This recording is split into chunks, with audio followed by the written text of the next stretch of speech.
Hello students, I am Pooja and welcome back to your own YouTube channel आशीष तिवारी। आज का जो subject है that is your 14th to 17th century poetry के subject के students के लिए most important and exam focused video है। आज की इस वीडियो में मैं आपके लिए लेकर आई हूँ 10 most important questions with answers in English medium, जिनके डायरेक्टली आपके एग्जाम में आने के बहुत ज़्यादा चांसेस हैं। ये क्वेश्चंस हमने कोई भी रैंडमली पिक्ड क्वेश्चंस नहीं है, बल्कि previous year papers, important topics और टीचर्स के सजेशंस के बेसिस पर इन्हें केयरफुली सेलेक्ट किया गया है। अगर आपने ये 10 क्वेश्चंस को अच्छे से समझ लिया तो मान लो एग्ज़ाम में आपका 80 to 90% जो पेपर है वो यहीं से कवर हो जाएगा। तो ये सिंगल वीडियो ही आपके एग्ज़ाम पर्पज़ से बहुत ज़्यादा इंपॉर्टेंट होने वाली है, और अगर आप इस वीडियो को अच्छे से देख लेते हो तो आप अच्छा खासा स्कोर कर पाओगे अपने एग्ज़ाम में। तो स्टूडेंट्स, अगर आप हमारे चैनल पर फर्स्ट टाइम विजिट कर रहे हो तो चैनल को सब्सक्राइब कर लीजिएगा, because many more videos are coming your way. और हाँ, इस वीडियो में आप सबके लिए एक स्पेशल गिव अवे ऑफर भी है।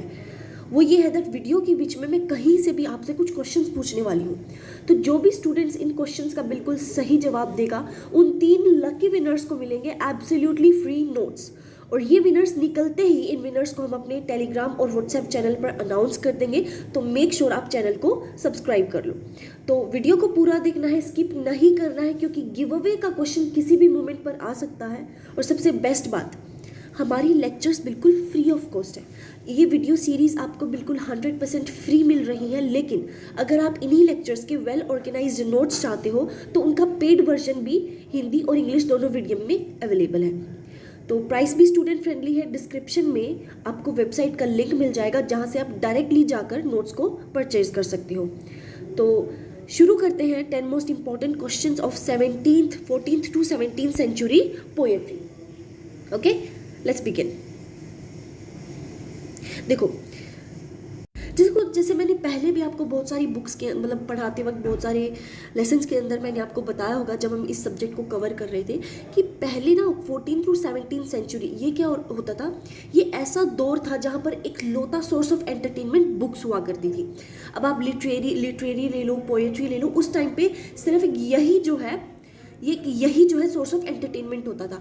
अब उस टाइम पे जो पढ़े लिखे एरिस्टोक्रेट्स होते थे, जो हमारी राइटर्स होते थे, नॉवेलिस्ट्स होते थे, वो दुनिया को ना अवेयर करना चाहते थे। अब वहाँ पर ना अवेयर करने का एक लौता माध्यम था बुक्स, ठीक है। अब उनको कुछ ऐसा करना था कि इस तरीके से पोएट्री को लिखा जाए कि वो एंटरटेन भी करे और लोगों को साथ साथ अवेयर भी करे।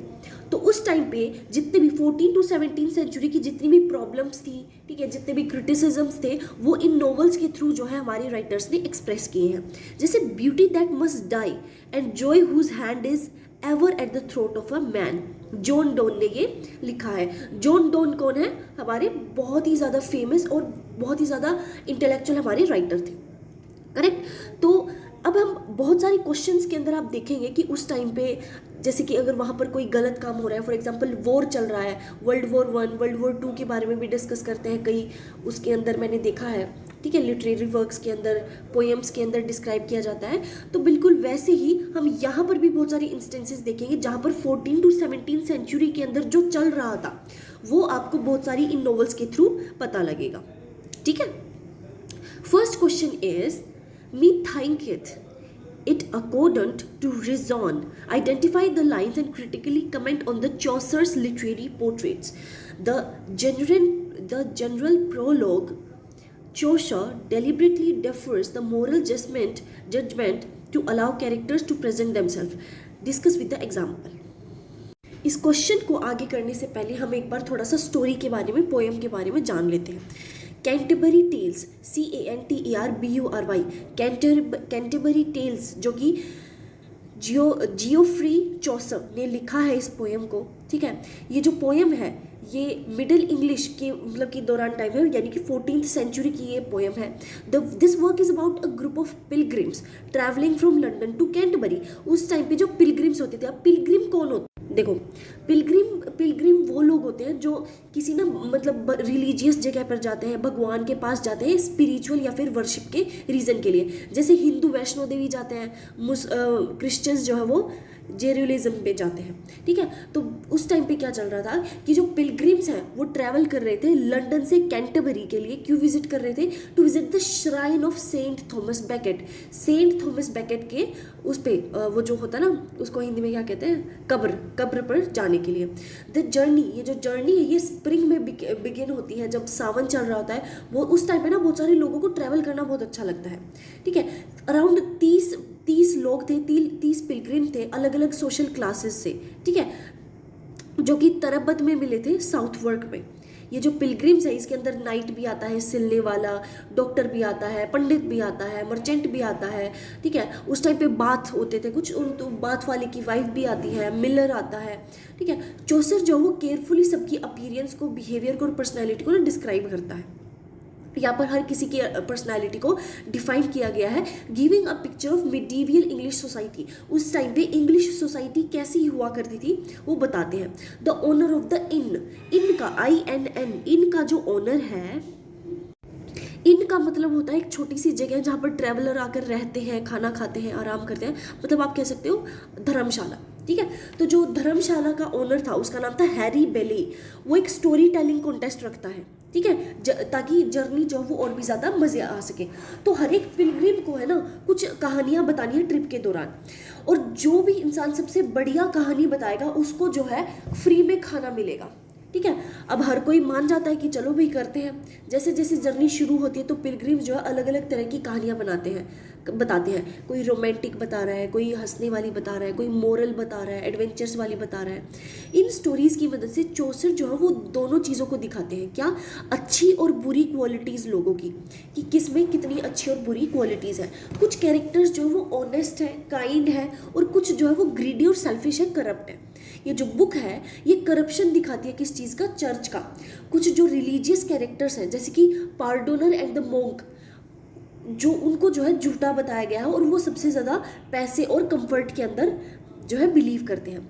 चौसर जो है ह्यूमर और सटायर की मदद से इन दिक्कतों को एक्सपोज करता है। ओवरऑल जो कैंटरबरी टेल है ये ज़रूरी भी है क्योंकि ये रियलिस्टिक पिक्चर देती है सोसाइटी की और ह्यूमन नेचर की, ठीक है। It combines entertainment and social criticism and is considered one of the greatest works in the English literature, ठीक है। देखो जैसा मैंने बताया था कि उस टाइम पे ना जो राइटर्स होते हैं, पोएट्स होते हैं, वो अपनी राइटिंग से लोगों को अवेयर करते हैं। जैसे इन्होंने यहाँ पर एक मोरल लेसन दिया है कि कैसे कोई पंडित, कोई मोंक होने के बावजूद भी कैसे वो ग्रीडी हो सकता है, पैसे का भूखा हो सकता है, ठीक है। तो इस लाइन का ये मतलब था, ये मतलब कि बेसिकली स्टोरी थी, ठीक है। इसकी पोयम इस बारे में है। तो अब हमें पता चल गया। अब इस लाइन का मतलब समझते हैं। Me thinketh it according to reason, इसका मतलब है it seems reasonable to be. I think it is reasonable to me, इसका लाइन का ये मतलब है। इन लाइन्स को आइडेंटिफाई करना है। Critically comment on Chaucer's literary portraits. In the general prologue Chaucer deliberately defers moral judgment, वो जानबूझ के मोरल जजमेंट देते हैं ऐसे कैरेक्टर्स को जो कि अपने आप को दिखाते हैं, जो अपने आप को बाहर से तो मोरली कि हम कितने मोरल हैं, कितनी अच्छे हैं, और अंदर से वो कितने ज़्यादा करप्ट होते हैं। Describe with the example. Introduction से स्टार्ट करते हैं। जो कैंटरबरी टेल्स है जो कि जियोफ्री चौसर ने लिखा है is one of the greatest works in the Middle English literature. In the general prologue, Chaucer introduces a group of pilgrims from different social classes. अलग अलग social classes से कुछ pilgrims है, travelers हैं, वो आते हैं जो कि कैंटरबरी घूमने के लिए आए हैं। इस डिटेल डिस्क्रिप्शन के थ्रू वो कैरेक्टर्स के बारे में बताते हैं। चौसर जो एक विविड पिक्चर, यानी कि एक ऐसी पिक्चर जो आप अपने दिमाग में आसानी से बना पाओ, ठीक है, वो हमारे दिमाग में एक पिक्चर देखते हैं किस चीज़ की, 14th सेंचुरी इंग्लिश सोसाइटी की, कि भी 14th सेंचुरी के अंदर 14th सेंचुरी में इंग्लिश सोसाइटी कैसी हुआ करती थी। The line me thinketh it according to reason appears in the opening section of the prologue, जो कि प्रोलॉग सेक्शन में, प्रोलॉग क्या होता है, एक ना बेसिकली एक पैराग्राफ होता है जो एक ही सांस में बोला जाता है, ठीक है। तो प्रोलॉग के अंदर जो ओपनिंग थी ना, ओपनिंग मतलब पहली ही लाइन ये थी, ठीक है, जहाँ पर चौसर जो है अपनी इंटेंशन को डिस्क्राइब करता है, to describe the pilgrims truthfully as they appeared and behave. अब यहाँ पर ना वो इस प्रोलॉग की मदद से सबका मतलब चौसर को कैसे दिख रहे हैं ये लोग, कैसे बिहेव करते हैं, कैसे अपीयर हो रहे हैं, इसके बेसिस पर वो उनके बारे में डिस्क्रिप्शन लिख रहे हैं। Chaucer's literary portraits are remarkable, उनके लिटरेरी जो पोर्ट्रेट्स हैं वो बहुत ही ज़्यादा अच्छे हैं, क्योंकि वो रियलिज्म है भाई, असलियत में क्या होता था वो दिखाते हैं, ह्यूमर का इस्तेमाल करते हैं, हंसी मजाक करते हैं, irony and social criticism. Instead of openly judging the characters को ओपनली जज करने की बजाय चौसर जो है उनको खुद की पर्सनैलिटीज़ रिवील करने का मौका देते हैं अपनी अपीयरेंस, बिहेवियर, प्रोफेशन और स्पीच की मदद से।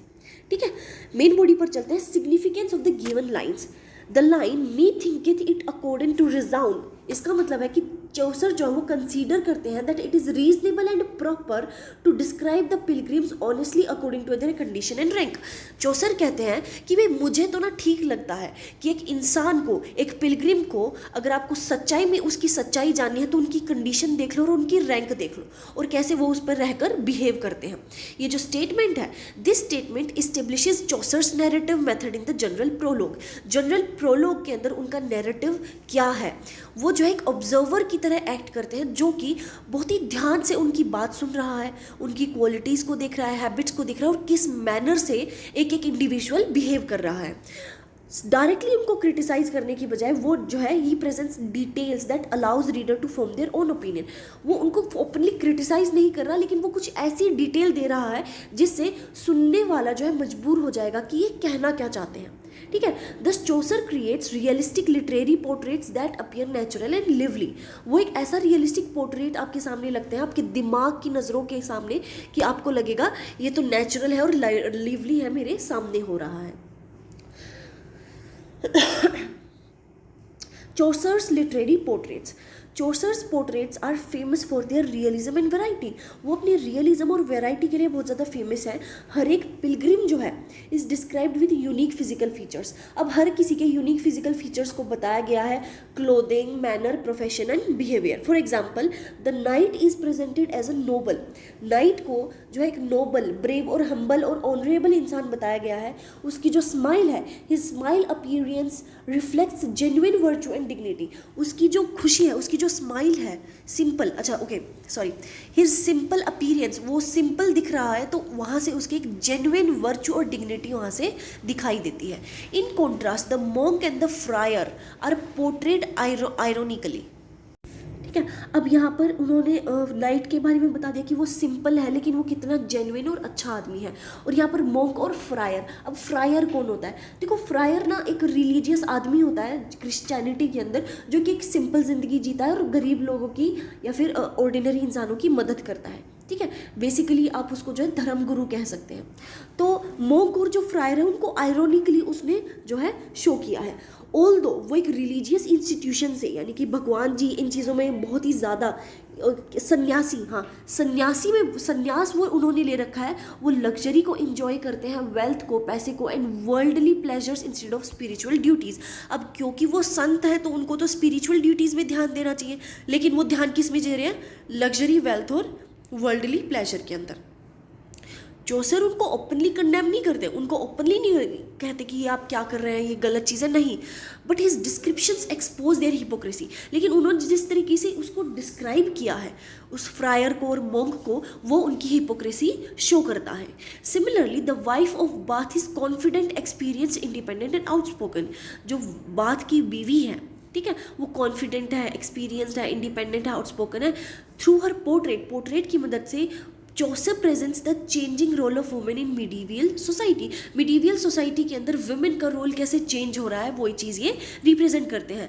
The clerk on the other hand represents sincerity and devotion to learning despite poverty. और जो क्लर्क है, गरीबी में रहने के बावजूद वो बहुत ज़्यादा सिंसियर है और डिवोशन है। किस चीज़ के लिए डिवोटेड है? लर्निंग के लिए, वो पढ़ना चाहता है। ये जो पोर्ट्रेट्स हैं, ये सब मिलके जो है एक ब्रॉडर सोशल पिक्चर बनाते हैं मिडीवियल इंग्लैंड की, कि मिडीवियल इंग्लैंड के अंदर किस तरह के लोग रहते थे और कैसी वहाँ पर कंडीशंस थी।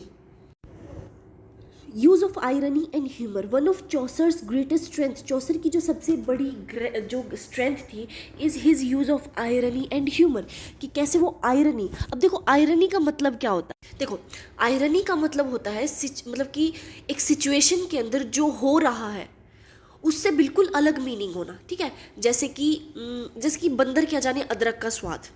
अब बंदर क्या सच में अदरक थोड़ी खा रहा है, लेकिन वो एक आयरोनिक स्टेटमेंट हो गई कि भाई जिस इंसान ने कभी कोई चीज़ एक्सपीरियंस ही नहीं की है उसको क्या पता होगा वो चीज़ कैसी होगी, करेक्ट। तो बिल्कुल वैसे ही आयरनी का यूज़ किया जाता है और ह्यूमर का। वो कभी कभी कैरेक्टर्स की तारीफ करते हैं जो कि इनडायरेक्टली दिखाता है कि उनके अंदर कितने फ्लोज हैं। For example the monk is described as loving hunting and fine clothes, कि उन्हें कितना ज़्यादा हंटिंग पसंद है और कितने अच्छे वो कपड़े पहनते हैं, which contradicts the expected simplicity of a monastic life. एक मोनास्टिक लाइफ में जितना सिंपल रहते हैं वो मॉन्क उतना सिंपल नहीं रह रहा है। तो ये जो है ये चीज़ वो क्लासीफाई करते हैं। Similarly, the friar is shown as more interested in money and social connection than religion. जो फ्रायर है वो भी पैसे और नेटवर्क के अंदर कितना इंटरेस्टेड है, रिलीजन के अंदर नहीं है, ये भी वो दिखा रहे हैं। Chaucer's humor makes the portraits entertaining while also criticizing corruption and social hypocrisy. अब उनका पोर्ट्रेट एंटरटेनिंग तो है लेकिन साथ साथ में वो मतलब कि सिटीज़ के अंदर कितना ज़्यादा करप्शन और सोशल हिपोक्रेसी चल रहा है वो इस चीज़ को भी दिखा रहे हैं। His irony is subtle rather than harsh. उनकी आयरनी सटल है, इतनी कि भाई अगर कोई ध्यान से ना दिखे तो पता भी ना चले कि भाई सामने वाले को वो क्रिटिसाइज कर रहे हैं। हार्श नहीं है, allowing readers to recognise moral weakness themselves, जहाँ से रीडर्स जो है खुद से मोरल जो है वीकनेस पहचान पाए। Deferring moral judgment, Chaucer deliberately avoids direct moral judgment. वो डायरेक्टली किसी को भी कन्फ्रंट नहीं कर रहा बहुत सारी पोर्ट्रेट में। Instead of openly saying that, openly कहने के बजाय कि भाई ये कैरेक्टर बुरा है और करप्ट है, वो एक्शंस, हैबिट्स और डिटेल्स देते हैं जो कि उसकी पर्सनैलिटी को नेचुरली दिखा देता है। ना तो उनको बुरा बनना पड़ा और उनकी सच्चाई भी सामने आ गई, ठीक है। For example Chaucer describes that pardoner's fake relics and dishonest behaviour without directly condemning him. जैसे कि जो चौसर है उनका जो पार्डोनर है, अब पार्डोनर कौन होता है? देखो, पार्डोनर जो है वो एक चर्च के अंदर एक ऐसा इंसान होता है जो ऑफिशियल पेपर्स को देता है, ठीक है, जो बेचता है ऑफिशियल पेपर्स को, उसको पार्डोनर कहते हैं, ठीक है। ऐसे जो पार्डनर्स है ये उनके सिंस की पनिशमेंट को कम कर देते हैं, ऐसा वहाँ पर माना जाता है। तो in simple language we can say that a pardoner is someone who collects money from people, लोगों से पैसा लेता है by promising forgiveness for sins, जो मतलब कि ये कहता है कि आप मुझे 10,000 दे दो, आपका ये जो गुनाह है ये माफ़ हो जाएगा, ठीक है। ऐसे को पार्डोनर कहते हैं, ठीक है। तो वो कैसे पार्डोनर की fake relics and dishonest behaviour की कैसे उनके जो रिलिक्स है, रिलिक्स क्या होता है, मतलब कि किसी भी सेंट के कुछ ऐसे ऑब्जेक्ट्स, कोई ऐसी चीज़ें जो एक होली पर्सन की हो, कि उनके पास जो भी चीज़ें हैं, फॉर एग्जांपल उनके पास ना कोई रुद्राक्ष की माला है तो वो नकली रुद्राक्ष की माला है, ठीक है। तो बिल्कुल वैसे ही उनके पास ऐसी कुछ नकली चीज़ें हैं और उनका जो बिहेवियर है वो झूठा है, झूठे किस्म की इंसान है। अब चौसर क्या करते हैं, उनको डायरेक्टली नहीं बताते कि ये झूठा इंसान है, नहीं, वो उनके एक्शन बता देते हैं। Readers themself understand his corruption through the description से ही उनकी करप्शन वो समझ जाते हैं। This technique makes the characters more realistic and complex. यहाँ से कैरेक्टर्स और भी ज़्यादा रियलिस्टिक और कॉम्प्लेक्स हो जाते हैं। चौसर जो है एक न्यूट्रल नैरेटर की तरह बिहेव करते हैं, लेकिन उनकी जो आयरनी और चॉइस है डिटेल्स की, वो सर्टली रीडर्स को जो है क्रिटिकल अंडरस्टैंडिंग की तरफ अपने आप ले जाती है। Thus the characters present themselves through their behavior. Characters अपने आप को अपने बिहेवियर से रिप्रेजेंट करते हैं, डायरेक्ट अथॉरिटिकल जजमेंट से नहीं, ठीक है। Social representation in the general prologue represents different sections of medieval society. अब अलग अलग सेक्शंस को रिप्रेजेंट करते हैं, कौन कौन से? नोबल, क्लर्गी, मर्चेंट्स, वर्कर्स, सभी क्लास के लोगों को एक साथ इकट्ठा करके उनकी सोच को रिप्रेजेंट किया जाता है, कॉमन पीपल को, ठीक है। Chaucer presents both virtuous and corrupt individuals from every class. हर एक क्लास में कैसे अच्छे लोग और बुरे लोग रहते हैं वो ये इस मदद से दिखाते हैं, ठीक है। This balanced representation reflects Chaucer's realistic vision. ये जो बैलेंस्ड रिप्रेजेंटेशन है ये चौसर के रियलिस्टिक विजन को रिप्रेजेंट करता है सोसाइटी के अंदर, ठीक है। ना तो वो उनको आइडियलाइज कर रहा है, भाई जो अच्छे हैं ना, चाहे अच्छे हो चाहे बुरे हो, वो किसी को आइडियलाइज नहीं कर रहे हैं और ना ही किसी की ह्यूमैनिटी को क्वेश्चन कर रहे हैं, ठीक है। इंस्टेड वो ह्यूमन नेचर दिखाते हैं कि इंसान कितनी तरह के होते हैं, कैसा उनका नेचर होता है, उन सब की सब कुछ दिखाते हैं, भाई स्ट्रेंथ क्या है, वीकनेस क्या है, वर्च्यू क्या है और कॉन्ट्राडिक्शंस क्या क्या है। The prologue therefore becomes not only a collection of characters, सिर्फ एक कलेक्शन ऑफ कैरेक्टर्स ही नहीं बनता, but also a social documentation of medieval England. In conclusion the Canterbury Tales present some of the finest literary portraits in English literature. बहुत ही ज़्यादा finest literary portraits जो है इंग्लिश लिटरेचर के अंदर वो दिखाता है। Realistic description, humour, irony, detailed observations की मदद से चौसर जो है एक मेमोरेबल कैरेक्टर रिप्रेजेंट करते हैं different sections of medieval society के अंदर। The line me thinketh it according to reason reflect करती है कि चौसर का इंटेंशन क्या है, to describe the pilgrims honesty and naturally. कैसे वो पिलग्रिम्स की सच्चाई लेके आते हैं उनके बिहेवियर से, ऑनेस्टी और नेचुरली, कि कैसे जो खुद चौसर हैं वो अपनी कहानी के अंदर, वो अपने राइटिंग्स के अंदर उनको डिस्क्राइब कर रहे हैं। किनको कर रहे हैं? पिलग्रिम्स को, ठीक है, उनकी ऑनेस्टी और अपनी नेचुरल राइटिंग से। डायरेक्ट मोरल जजमेंट देने की बजाय और कैरेक्टर्स को वो देखो डायरेक्टली वो उनको नहीं क्रिटिसाइज कर रहे हैं, वो उनको खुद मौका दे रहे हैं। ठीक है, अब बताओ, क्योंकि देखो जैसे जैसे एक इंसान बोलता है ना, आप एक इंसान को 30 मिनट के लिए बुलवाओ और आप बिल्कुल ध्यान से उसकी एक एक बात सुनना, आप उसका कैरेक्टर जान जाओगे। ठीक है, तो वो उनको मौका देते हैं कि जब आप नहीं बोलते तो सामने वाला अपनी सच्चाई खुद ब खुद बता देता है, अपने आप को रिवील कर देता है। चौसर जो है एक साइकोलॉजिकल डेप्थ अचीव कर जाते हैं and realism in the general prologue. His portraits remain important because they combine entertainment, social criticism, and deep understanding of human nature. Chaucer, the Pilgrim, is best viewed not as a character but a sophisticated device. Elucidate Chaucer's narrative technique. Discuss the realism and the social diversity presented in Chaucer's general prologue. अब देखो कैसे एक realism, कैसे सच्चाई दिखाई गई है, और सोशल डाइवर्सिटी, कितनी कितनी सोशल क्लासेस के लोगों को बुलाया गया है चौसर के जनरल प्रोलॉग के अंदर, उनको डिस्क्राइब किया गया है। तो ये जो है क्या चीज़ें इनके बारे में वो डिस्कस करनी है हमने। Chaucer the pilgrim is best viewed not as a character. अब कह रहे कि जो चौसर द पिलग्रिम है, जो पिलग्रिम्स आप इनको कैरेक्टर की तरह मत देखो, बल्कि एक सोफिस्टिकेटेड डिवाइस की तरह देखो। Elucidate Chaucer's narrative technique. Canterbury Tales by Geoffrey Chaucer is one of the greatest works of the medieval English literature. In the general prologue, Chaucer introduces a group of pilgrims from different social backgrounds travelling together to Canterbury. Canterbury पर ये जो है अलग अलग classes के लोग जा रहे हैं। अब इन कैरेक्टर्स की मदद से जो चौसर है वो एक रियलिस्टिक और डिटेल्ड पिक्चर देते हैं 14th सेंचुरी इंग्लिश सोसाइटी की। One of the most remarkable feature of the prologue is the Chaucer's narrative technique. वो चौसर की नैरेटिव टेक्निक को वो बहुत ज़्यादा अप्रिशिएट करते हैं। चौसर जो है वो पोएम के अंदर आते हैं एज अ पिलग्रिम। चौसर खुद पोएम के अंदर है, क्या है, वो एज अ पिलग्रिम है और नैरेटर है। बट बहुत सारी क्रिटिक ये बिलीव करते हैं कि Chaucer the pilgrim is not simply a character. Chaucer the pilgrim सिर्फ एक कैरेक्टर ही नहीं है, but it is a sophisticated literary device. इसे एक सोफिस्टिकेटेड लिटरेरी डिवाइस माना गया है। ठीक है, अब देखो सोफिस्टिकेटेड लिटरेरी डिवाइस का मतलब क्या होता है। बहुत सारे स्टूडेंट फिर बाद में पूछेंगे, इसलिए मैं अभी बता देती हूँ। सोफिस्टिकेटेड लिटरेरी डिवाइस का मतलब होता है कि ये एक टेक्निक होती है जिससे राइटर्स जो है अपनी राइटिंग्स को और भी ज़्यादा मीनिंगफुल और आर्टिस्टिक बनाते हैं। ठीक है, जैसे कि सिंपल लैंग्वेज हो गई एक तो, ठीक है, it means a smart writing methods using stories, poems और नॉवेल्स। स्टोरी, पोएम और नॉवेल्स की मदद से एक स्मार्ट राइटिंग लिखना, जैसे कि उसके अंदर सिंबोलिज्म यूज़ करना। कौन कौन से? Irony, symbolism, metaphor, satire, foreshadowing, इन तरीक़ों से यूज़ करके करना। By using this narrative method, इस नैरेटिव मेथड का यूज़ करके Chaucer observe society closely while avoiding direct moral judgement. Direct moral judgement आने की बजाय वो जो है सोसाइटी को क्लोजली, बिल्कुल ध्यान से उनको ऑब्जर्व करते हैं। His realistic descriptions, humour, irony, social diversity make the general prologue. उनकी जो रियलिस्टिक डिस्क्रिप्शंस है, ह्यूमर, आयरनी और सोशल डाइवर्सिटी की मदद से the general prologue is an important social and literary document. Chaucer the Pilgrim as a narrative device. In the general prologue, Chaucer himself presents himself as one of the pilgrims. अब जो इसके अंदर, जो general prologue के अंदर ना, चौसर खुद को एक पिलग्रिम दिखाते हैं जो कि खुद कैंटरबरी ट्रैवल कर रहे हैं। However, this Chaucer the Pilgrim should not be understood as the real Chaucer himself. ये कह रहा है कि इसको यहाँ पर जो चौसर द पिलग्रिम के अंदर मुझे पिलग्रिम दिखा रहा है ना, आपको रियल चौसर को यहाँ पे नहीं रखना है। रियल तो मैं इंसान हूँ, मुझे यहाँ पर नहीं इमेजिन करना है। Instead he functions as a literary device. आप मुझे एक लिटरेरी डिवाइस की तरह देखो, मुझे एक लिटरेरी कैरेक्टर की तरह देखो, through which the poet observes and describes the society. ठीक है। The narrator appears simple, narrator यहाँ पर सिंपल, इनोसेंट और ऑब्जेक्टिव है।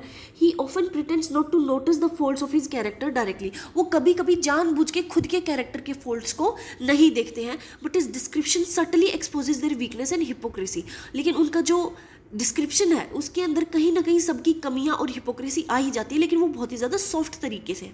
ये जो टेक्निक है ये चौसर को अलाउ करती है to criticise society indirectly through irony and detailed observation. For example, the narrator praises monk's fashionable lifestyle. अब जो नरेटर है वो मोंक के फैशनेबल लाइफस्टाइल को बहुत ज़्यादा तारीफ करते हैं, हंटिंग हैबिट्स को, बट रीडिंग अंडरस्टैंड्स, लेकिन जो रीडर, अब वो तो तारीफ कर रहे हैं कि भाई मोंक, भाई अरे वाह यार आप तो पंडित होकर इतने अच्छे कपड़े पहन रहे हो, वहाँ से हमें क्या पता लगता है, रीडर्स को पता लग जाता है कि ये जो क्वालिटीज़ है ये उनकी रिलीजियस आइडियल से बिल्कुल अलग है।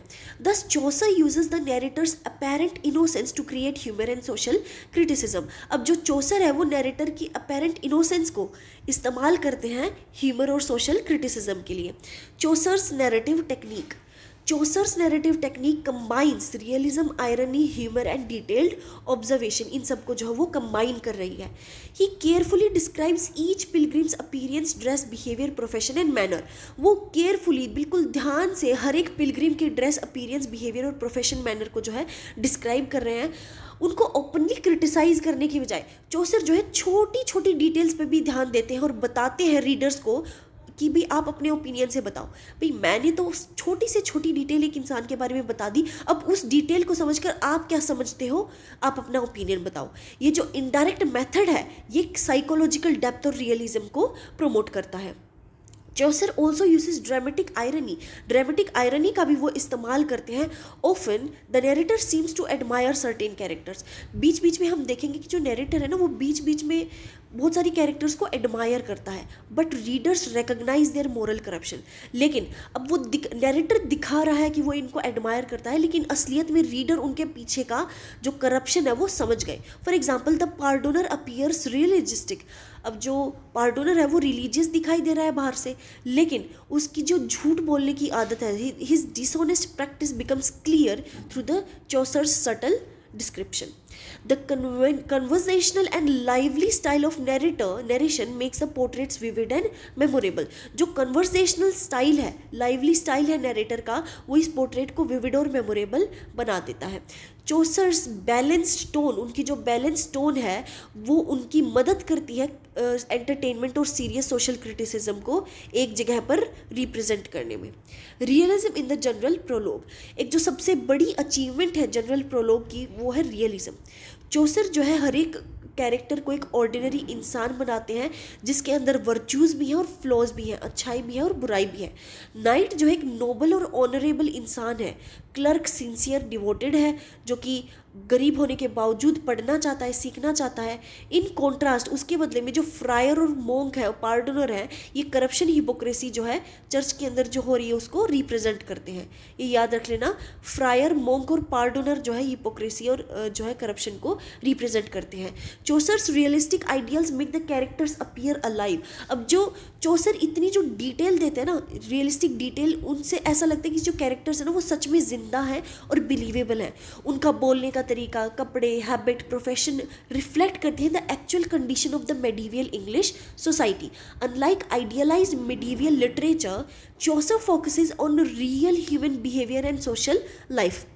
उनके जो कैरेक्टर्स हैं वो सिर्फ वो परफेक्ट हीरोज़ नहीं है, बल्कि कॉम्प्लेक्स इंडिविजुअल्स हैं जो सोसाइटी और पर्सनल डिज़ायर से शेप हुए हैं। Social diversity in general prologue, the general prologue presents people from almost every section of medieval society. Medieval society के हर सेक्शन से उन्होंने आदमियों को लिया है, including nobles, clergy, merchants, professors, workers and common villagers. Characters जैसे कि knights presents the feudal class while the merchants reflect the growing middle class। अब नाइट तो जो है फ्यूडल क्लास में आते हैं। फ्यूडल क्लास क्या होता है? देखो, फ्यूडल क्लास का मतलब होता है एक, देखो ये एक पुराना सिस्टम होता है जिसे फ्यूडलिज्म कहते हैं, जहाँ पर जो किंग है, ठीक है, वो पावरफुल लॉर्ड्स को या फिर लोगों को ज़मीन बांटता है ताकि वो प्रोटेक्शन के बदले, ठीक है, कि भाई जो आप प्रोटेक्शन करो और मैं आपको जो है ये ज़मीन दे दूंगा, ठीक है। यहाँ पर रिच लैंड ओनर्स ये दिखाया जाता है कि वहाँ पर रिच लैंड ओनर्स के पास कितनी ज़्यादा पावर थी। ठीक है, ये नाइट्स को रिप्रेजेंट करता है। While the merchant reflects the growing middle class, merchant यहाँ पर ग्रोइंग मिडिल क्लास सोसाइटी को रिप्रेजेंट कर रहे हैं। जो बात की बीवी है वो इंडिपेंडेंट और एक्सपीरियंस्ड वुमेन के बारे में बता रही है, और जो रिलीजियस फिगर्स हैं जैसे कि मोंक, फ्रायर, पार्सन, पार्डोनर, ये अलग अलग एस्पेक्ट दिखाते हैं मिडीवियल चर्च की। This social diversity makes the prologue an important picture of 14th century England. 14वीं सेंचुरी के इंग्लैंड की सबसे बढ़िया पिक्चर हमें इस प्रोलॉग से मिल जाती है कि किस तरह के लोग थे वहाँ पर, कैसा इंफ्रास्ट्रक्चर था।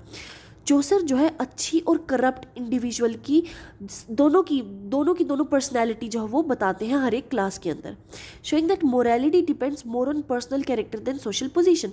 अब क्योंकि उस टाइम पे भी ये सब जो उनका जो होता था ना, क्लासेस होती थी पहले, ठीक है, नीची लोअर क्लास जो है अपर क्लास, तो उस टाइम पे वो कह रहे हैं कि मोरालिटी, यहाँ पर चौसर कहना चाहते हैं कि जो मोरालिटी है वो आपकी क्लास से नहीं आती है, सोशल पोजीशन से नहीं आती है, बल्कि आपके पर्सनल कैरेक्टर से आती है। Use of humour and irony, Humor and irony are the central to the Chaucer style. His descriptions are often amusing. उनके जो descriptions हैं वो ज़्यादातर मजाक वाले होते हैं, but they also contain a sharp social criticism. For example, the friar is supposed to help poor people. Friar का काम क्या है? गरीब लोगों की मदद करना, लेकिन ही prefers the company of rich merchants and attractive women, फिर भी वो अमीर लोगों के पास और अट्रैक्टिव वुमेन के पास बैठता है। Similarly the monk ignores religious disciplines, monk जो है वो रिलीजियस डिसिप्लिन को इग्नोर करता है और लग्जरी और हंटिंग को जो है वो एडमायर करता है, एंजॉय करता है। Chaucer's irony remains gentle rather than harsh, Chaucer की जो आयरनी है वो क्रिटिसाइज कर भी रही हो तो वो जेंटली कर रहे हैं, ऐसा मुंह पे नहीं बोल रहे, making the criticism entertaining and effective at the same time. Conclusion, in conclusion the Canterbury Tales present a remarkable combination, दिखाती है किस चीज़ का, realism, humour, irony and social observation का। Chaucer the pilgrim functions not simply as a character, वो एक simply character की तरह नहीं है, but as a sophisticated narrative device that allows the poet to observe society objectively, जो कि society की मदद करती है ऑब्जेक्टिवली उनको ऑब्जर्व करने में, and while subtly criticizing its weakness through detailed literary portraits, इनकी मदद से and diverse social representation, Chaucer creates a vivid picture of the medieval English life. Medieval English life कैसी थी? His realistic and indirect narrative जो है techniques give depth and complexity to the characters while making the general prologue both entertaining and socially meaningful. Next question is discuss Chaucer's ironic portrayal of religious figures in the Canterbury Tales with a reference to the monk and friar. अभी हमने पढ़ा था, ठीक है, how does Chaucer employ humor and irony to criticize medieval society and the church. ठीक है, The Canterbury Tales by Geoffrey Chaucer is one of the greatest works of the medieval English literature. सबसे greatest work इसे माना जाता है। In the general prologue, जो इसके अंदर एक general prologue है, उसकी मदद से चौसर जो है डिटेल्ड पोर्ट्रेट देते हैं हर एक पिलग्रिम के बारे में। यहाँ पर पिलग्रिम जो है वो काफ़ी सारी सोशल क्लासेस से आए होते हैं 14th सेंचुरी में इंग्लैंड के अंदर। इन कैरेक्टर्स की मदद से चौसर जो है ना तो सिर्फ एंटरटेन करते हैं रीडर्स को, but also exposes weakness, corruption and the hypocrisy present in the medieval society and the church. उस टाइम पे कितने ज़्यादा हिपोक्रेटिक लोग होते थे वो इसकी मदद से वो रिप्रेजेंट कर रहे हैं। Among the most important characters, सबसे इम्पोर्टेंट कैरेक्टर्स में से कुछ ऐसे रिलीजियस फिगर्स थे जैसे मोंक, फ्रायर, पार्डोनर एंड समनर। ठीक है, अब इनका मतलब क्या होता है? मोंक तो होता है आपका जो साधु वगैरह होते हैं, उन्हें मोंक कहते हैं। अब फ्रायर का मतलब क्या होता है? देखो, फ्रायर एक रिलीजियस आदमी होता है जो क्या करता है, देखो, फ्रायर एक रिलीजियस मैन होता है क्रिश्चियनिटी के अंदर जो कि सिंपल और ऑर्डिनरी ज़िंदगी जीता है, मतलब स्पेशली पुअर, मतलब कि गरीब लोगों की तरह वो एक ज़िंदगी जीता है। पार्डनर जो है वो क्या करता है? वो एक ऐसा आदमी होता है चर्च के अंदर जो सिंस के बदले ना पैसे लेता है। वो क्या करता है कि भाई फॉर एग्जाम्पल उसके पास कोई आया, वो कह देगा आप मुझे 10,000 रुपये दे दो, आपने जितने भी बुरे कर्म किए हैं वो सब माफ़ हो जाएंगे। ठीक है, तो पार्डनर वो इंसान होता है जो सिंस के बदले में पैसे लेता है और कहता है कि आपका सिन माफ़ हो गया है। समनर कौन होता है? समनर एक ऑफिसर होता है चर्च के अंदर, उस मिडीवियल टाइम्स की बात है, अब तो नहीं होते हैं। तो मिडीवियल टाइम के दौरान 14th सेंचुरी के दौरान जो है समनर चर्च के अंदर एक ऐसा ऑफिसर होता था जो कि लोगों को बुलाता था चर्च से पहले, अगर उनको कोई भी if they were accuse of doing something wrong, ठीक है, चर्च से पहले फॉर एग्जांपल चर्च के अंदर कुछ लोग आए, उन्होंने कुछ गलत किया है, तो अगले ही दिन क्या करेगा, चर्च के टाइम से पहले वो उन लोगों को बुला लेगा, उसे समनर कहते हैं। तो इन लोगों को जो है, इनको एक स्पेशल रिलीजियस फिगर क्यों कहा गया है? Chaucer uses humour, satire, irony to criticise how many religious officials, कि कैसे ह्यूमर, सटायर और आयरनी की मदद से इनको वो क्रिटिसाइज करते हैं कि कैसे वो रिलीजियस होने के बावजूद कि कैसे उनको धर्म की रक्षा करनी चाहिए, इसकी बजाय वो ना तो अपनी स्पिरिचुअल ड्यूटीज़ निभा रहे और वो अट्रैक्टेड है किस चीज़ से? Luxury, money and worldly pleasures. His ironic portrayal of the monk and fryer specially reflects the moral decline of the medieval church. वो जो स्पेशली उसको मोंक को और फ्रायर को वो जो जज कर रहा है, क्रिटिसाइज कर रहा है, वो हमें दिखाता है कि मिडीवियल चर्च जो है उस टाइम पे कैसा हो गया था, कितनी बुरी हालत में आ गया था। मेन बॉडी से स्टार्ट करेंगे। Chaucer's use of humour and irony. Chaucer's criticism of society and the church is mainly express through humour and irony. Humour और आयरनी की मदद से जो है उनको क्रिटिसाइज करता है। Instead of openly attacking characters को ओपनली अटैक करने की बजाय he describes them in humorous and indirect way. Humorous और इनडायरेक्ट वे में वो उनको डिस्क्राइब करता है, that allows readers to recognise their faults themselves, ठीक है, ताकि रीडर्स जो है, पढ़ने वाला इंसान जो है, वो उनकी गलतियां खुद समझ जाए। Often Chaucer appears to praise the characters but the details। अब देखो बाहर से क्या लगता है कि वो उनकी तारीफ कर रहा है, लेकिन जब आप डिटेल्ड में बिल्कुल ध्यान से उसको पढ़ते हो तो आपको पता चलेगा वो कैसे उनके हिपोक्रेसी और करप्शन को एक्सपोज कर रहा है इनकी मदद से। This method creates dramatic irony. यहाँ से ड्रामेटिक आयरनी होती है because readers understand more than the narrator seems to say openly. जैसा नैरेटर कहना चाहता है और किस डायरेक्शन में जा रहा है वो रीडर्स जो है इसकी मदद से समझ पाते हैं। His humour is gentle and entertaining. उनका ह्यूमर जेंटल और एंटरटेनिंग है, yet it carries serious social criticism. वो सीरियस सोशल क्रिटिसिज्म को एक्सप्लेन कर रहे हैं। इस बैलेंस्ड अप्रोच से चौसर जो है वो सक्सेसफुली एक्सपोज करते हैं किस चीज़ को? Moral weakness of the medieval institution without sounding harsh and bitter, ठीक है। Ironic portrayal of the monk. Monk जो है उसको एक सबसे बड़ा एग्जाम्पल, सबसे क्लियर एग्जाम्पल दिखाया गया है चौसर की आयरनी का। एक मोंक, भाई आप एक जो है साधु आदमी से क्या एक्सपेक्ट करते हैं? वो सादी जिंदगी जिएगा, डिसिप्लिन रहता है और भगवान में अपना पूरा जीवन बिता देता है। लेकिन जो चौसर का मोंक है, जो पिलग्रिम वाला मोंक है, वो इन आइडियल्स को मानता ही नहीं है। उसे हंटिंग पसंद है, मतलब कि जानवरों को मारना पसंद है, फाइन हॉर्सेस पसंद है, अमीर महंगे कपड़े पसंद है, लग्जूरियस लिविंग। वो एक्सपेंसिव फर लाइन्ड रोब्स को पहनता है and enjoys worldly pleasures instead of prayer and religious duties. अब प्रेयर और रिलीजियस ड्यूटीज़ तो दूर की बात रही, उनको तो इन चीज़ों में मज़ा आता है। किन चीज़ में? वर्ल्डली प्लेजर में, इस दुनिया की चीज़ों में। Chaucer humorously remarks that monk does not care for the old monastic traditions। चौसर ह्यूमरली ये रिमार्क करते हैं कि मोंक को तो फर्क ही नहीं पड़ता कि साधु लोग कैसे जीते हैं, साधु लोगों का ट्रेडिशन क्या होता है। साधु होने के बावजूद वो जो है इन चीज़ों को इग्नोर कर रहा है। Although the narrator seems to admire monk's fashionable lifestyle, narrator जो है वो बाहर से क्या कर रहे हैं? मोंक के फैशनेबल लाइफस्टाइल की तारीफ कर रहे हैं, लेकिन रीडर्स जो वो उनकी कॉन्ट्राडिक्शन को समझ गए हैं कि किस रिलीजियस पोजीशन में है वो और उनका बिहेवियर कैसा है। The irony criticises the corruption. Irony जो है ये क्या करती है? करप्शन को और मटेरियलिज्म को क्रिटिसाइज कर रही है, जो उस टाइम पे बहुत सारी रिलीजियस ऑफिशियल्स के अंदर देखी गई थी। कब देखी गई थी? मिडीवियल पीरियड के दौरान, 14th सेंचुरी के दौरान। दस the monk symbolises the moral decline of the monastic institutions. Ironic portrayal of the friar. The friar is another religious figure. अब फ्रायर भी एक religious figure है whom Chaucer presents ironically. A friar who is supposed to help the poor. अब fryer का काम क्या होता है? फ्रायर कौन होता है? ठीक है, वो एक रिलीजियस मैन होता है जो कि लोगों की मदद करता है।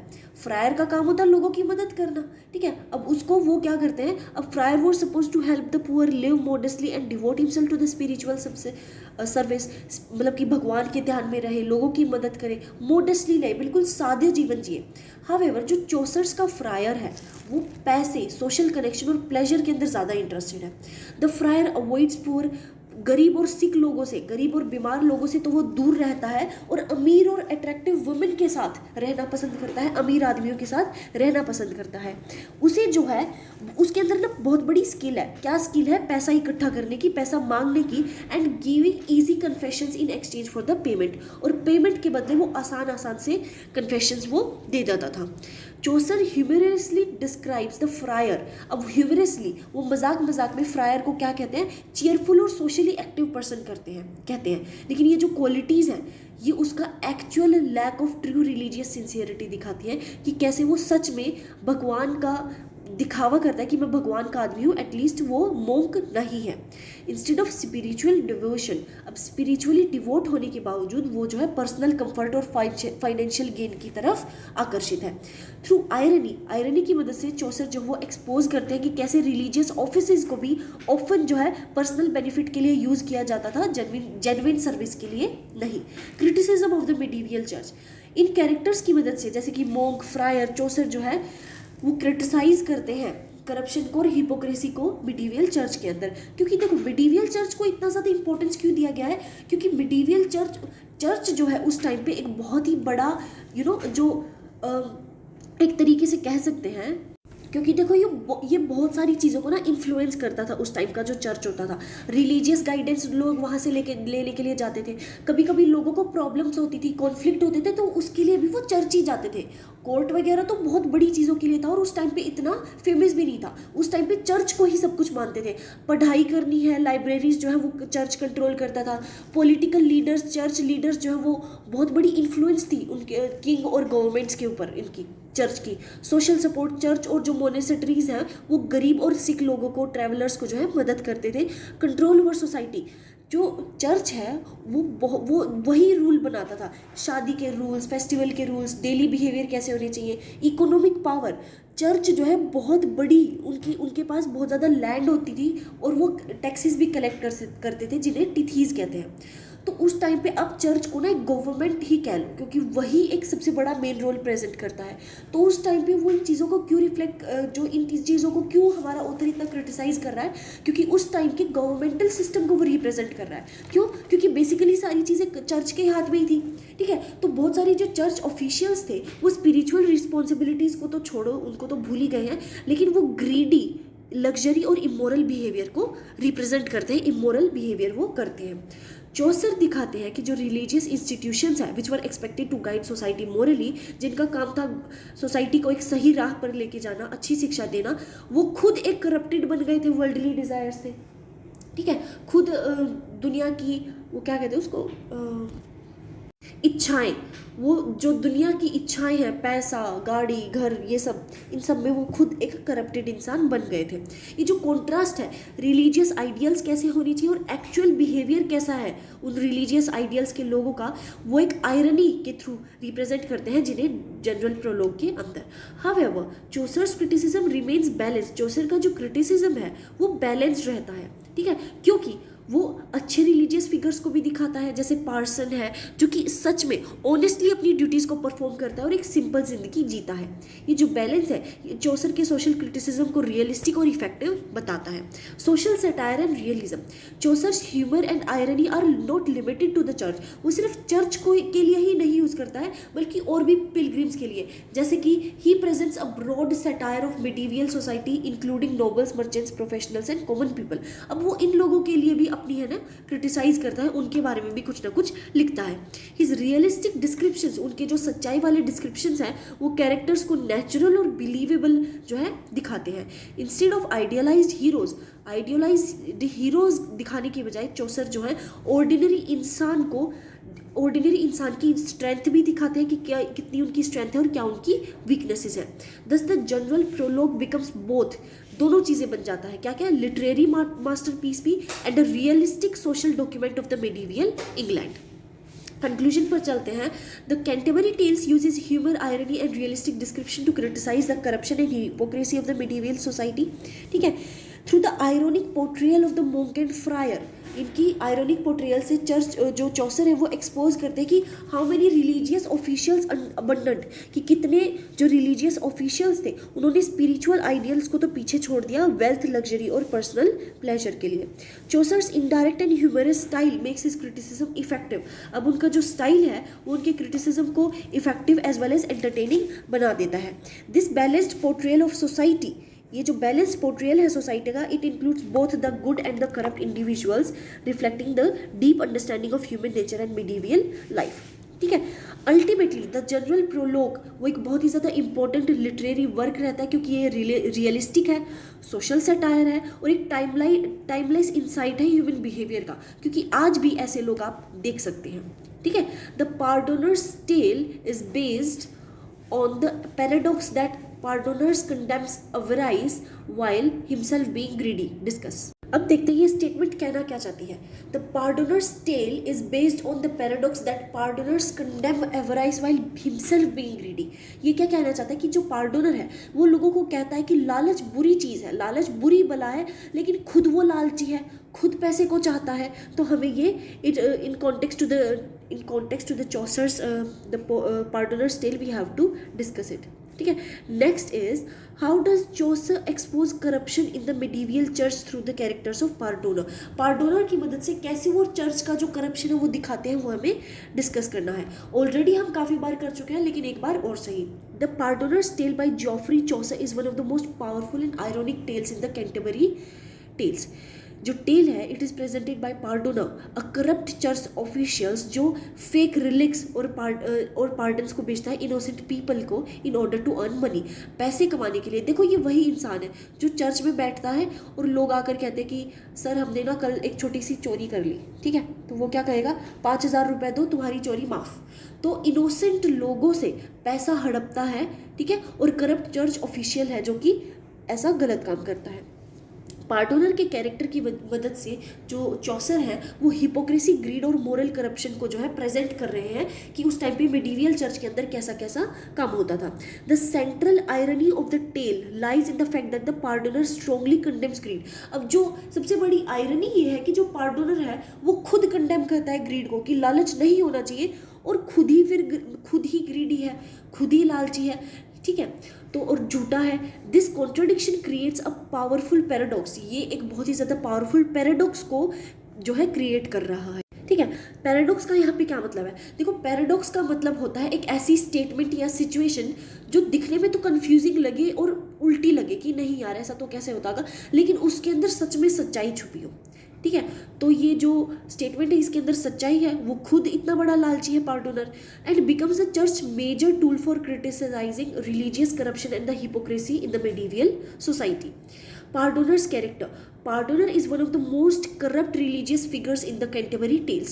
His official duty is to grant pardons. उसका काम है लोगों को माफ़ी देना और उनको स्पिरिचुअली गाइड करना, उनको सही राह दिखाना। लेकिन इंस्टेड वो क्या करता है, वो लोगों को चीट करता है खुद के फायदे के लिए। ही ओपनली एडमिट्स, वो ओपनली एडमिट करता है कि वो झूठी रिलिक्स को बेचता है। रिलिक्स क्या होता है? झूठे रिलिक्स बेचता है। रिलिक्स का मतलब होता है जो साधुओं की चीज़ें होती हैं, जैसे किसी को माला पकड़े देता है, ठीक है, किसी को साधु के कपड़े पकड़ा देता है, तो झूठे रिलिक्स उनको बेचता है और झूठी कहानियाँ सुनाता है लोगों को डराने के लिए ताकि वो उसको पैसा दे दे। उसे रिलीजन और मोरालिटी से कोई फ़र्क नहीं है, उसे नहीं पड़ता फ़र्क कि वो किस तरह का इंसान है। His only goal is financial gain, वो सिर्फ पैसा कमाना चाहता है। The pardoner knows how to manipulate ordinary people, उसे पता है कि मैनिपुलेट कैसे करना है, लोगों को कैसे बेवकूफ़ बनाना है इमोशनली, और रिलीजन का इस्तेमाल करके कैसे उनका एक्सप्लॉइटेशन करना है, कैसे उनका फ़ायदा उठाना है। His dishonesty reflects the corruption that had entered many religious institutions. उसकी जो झूठापन है, जो उसकी डिसऑनेस्टी है, वो करप्शन को दिखाती है जो कि बहुत सारे रिलीजियस इंस्टीट्यूशंस में जा चुकी है मिडीवियल पीरियड के दौरान। The paradox of condemning greed. The greatest irony in the tale is that Pardoner himself preaches against the greed. अब सबसे बड़ी आयरनी ये है कि जो खुद इतना बड़ा झूठा और इतना बड़ा लालची इंसान है, वो दूसरों को सिखा रहा है कि आपको लालची नहीं होना चाहिए। उसकी फेमस स्टेटमेंट है रिडिक्स मोलरडम एस्ट कैपिडिटीज। इसका क्या मतलब है? इसका मतलब होता है greed is the root of all evil. इस दुनिया के सबसे बुरे कामों का एक सबसे बड़ा जो कारण है वो है ग्रीड, लालचपन। Becomes the central message of his sermon. ठीक है, सर्मन क्या होता है? सर्मन होता है रिलीजियस टॉक जो देते हैं ना, कि साधु बैठ के जब कोई बात बताते हैं रिलीजियस बात, तो उसमें अपनी सर्मन के अंदर वो ऐसा सेंट्रल मैसेज देता है। ठीक है, इन द स्टोरी 3 रायोटर्स। अब रायोटर्स क्या होते हैं? देखो, राइटर्स वो लोग होते हैं जो जैसे कि मतलब कि प्रॉपर्टी डैमेज करने वाले लोग, लड़ाई और दिक्कत, जो कि वॉयलेंट क्राउड होता है ना, उसको राइटर्स कहते हैं। ठीक है, तो इस स्टोरी के अंदर 3 राइटर्स होते हैं, 3 लड़ाकू आदमी होते हैं, searching for death, finally discovered gold coins and become so greedy that they murder one another. अब देखो क्या होता है कि 3 लोग होते हैं जो कि डेथ को डिस्कवर करने निकले हैं कि मौत होती क्या है, और उनको मिल जाते हैं गोल्ड कॉइन्स, सोने के सिक्के। अब वो इतने ज़्यादा लालची हो जाते हैं कि वो एक दूसरे को ही मार देते हैं कि मैं ही सारा लूँगा, और इस चक्कर में सब के सब जो है एक दूसरे को मार देते हैं। The tale clearly shows how greed destroys human morality and leads to death, कि कैसे लोग अपनी मोरालिटी खो देते हैं और मर जाते हैं। मोरालिटी का यहाँ पर मतलब है प्रिंसिपल्स, अपने प्रिंसिपल्स को भूल जाते हैं और एक दूसरे को मार देते हैं या फिर मर जाते हैं। However after telling his moral story बताने के बाद जो पार्डोनर है वो इमीडिएटली जल्दी से जल्दी फेक रिलिक्स को बेचता है और जो है पिलग्रिम्स को माफ करता है। यहाँ से क्या एक स्ट्रॉन्ग पैराडॉक्स बनता है, because he practises the very sin he condemns. जिस सिन को वो बुरा बता रहा है वो खुद वही कर रहा है। वो कह रहा है कि झूठ बोलना पाप है और खुद झूठ बोल रहा है, ठीक है। Chaucer uses this contradiction to expose the hypocrisy of the corrupt religious officials, कि करप्ट रिलीजियस ऑफिशियल्स कितने ज़्यादा हिपोक्रेट है, कितने बड़े हिपोक्रेट है, जिस चीज़ को मना कर रहे हैं वही काम खुद कर रहे हैं। हु प्रीच्ड मोरालिटी पब्लिकली तो मोरालिटी सिखाते हैं, while secretly pursuing wealth and selfish desires. Chaucer's criticism of the medieval church through Pardoner, Chaucer criticizes the moral corruption present in the medieval church. medieval church के अंदर कितना बड़ा corruption है वो इसकी मदद से दिखाते हैं। religious officials were expected to guide society spiritually. religious officials से ये उम्मीद की जाती है कि वो सोसाइटी को स्पिरिचुअली गाइड करेंगे, लेकिन बहुत सारे मैनी यूज रिलीजन, अब वो रिलीजन का इस्तेमाल करते थे पर्सनल प्रॉफिट और पावर के लिए। The Pardoner presents those churchmen who exploited ordinary people through fear, superstitious and false promises. अब Pardoner जो है अपनी इस जो है पोएम की या फिर अपनी इस राइटिंग की मदद से उन सबको जो है बाहर लेके आ रहे हैं जो कि आम इंसान का फ़ायदा उठाते थे, जो कि डरा कर, सुपरस्टिशियस और फॉल्स प्रोमिसेस कर उनकी मदद करने की बजाय वो उनको पैसे के लिए ठगते थे। चौसर्स क्रिटिसिज्म इज इफेक्टिव है क्योंकि वो पार्डोनर को खुद की करप्शन ओपनली बताने का मौका देता है। मैंने अभी बताया था कि आप आधे घंटे से किसी इंसान की बातें सुनो, आपको पता चल जाएगा वो किस टाइप का इंसान है। तो वो बोले जा रहा था, आखिर में उसने बता दिया वो किस तरह का इंसान है। Narrator does not directly attack him harshly, narrator उसको अटैक नहीं कर रहा, instead pardoner's word and action exposes his hypocrisy naturally. This indirect method makes Chaucer's satire more realistic and powerful. Use of irony and satire. Irony plays a major role in the tale. Tale के अंदर बहुत बड़ा role play करती है। The Pardoner delivers an excellent moral sermon against the greed. Pardoner बहुत ही बढ़िया lesson देता है ग्रीड के अगेंस्ट, येट वो खुद अपनी टीचिंग्स को नहीं फॉलो कर पाता। This irony creates both humour and criticism. इस आयरनी से ह्यूमर और क्रिटिसिज्म दोनों मिलता है। Readers recognise that pardoner's understands morality intellectually, but morality को समझ तो रहा है, दिमाग में उसे पता है मोरालिटी होता क्या है, लेकिन पर्सनल ऑनेस्टी और स्पिरिचुअल सिंसियरिटी उसके अंदर नहीं है। चौसर जो है सटायर का इस्तेमाल करता है सोसाइटी की ब्लाइंड फेथ को क्रिटिसाइज करने के लिए, कि ऐसे रिलीजियस फिगर्स को, ऐसे करप्ट रिलीजियस फिगर्स पर आप विश्वास कर रहे हैं, ये आपकी गलती है, ठीक है।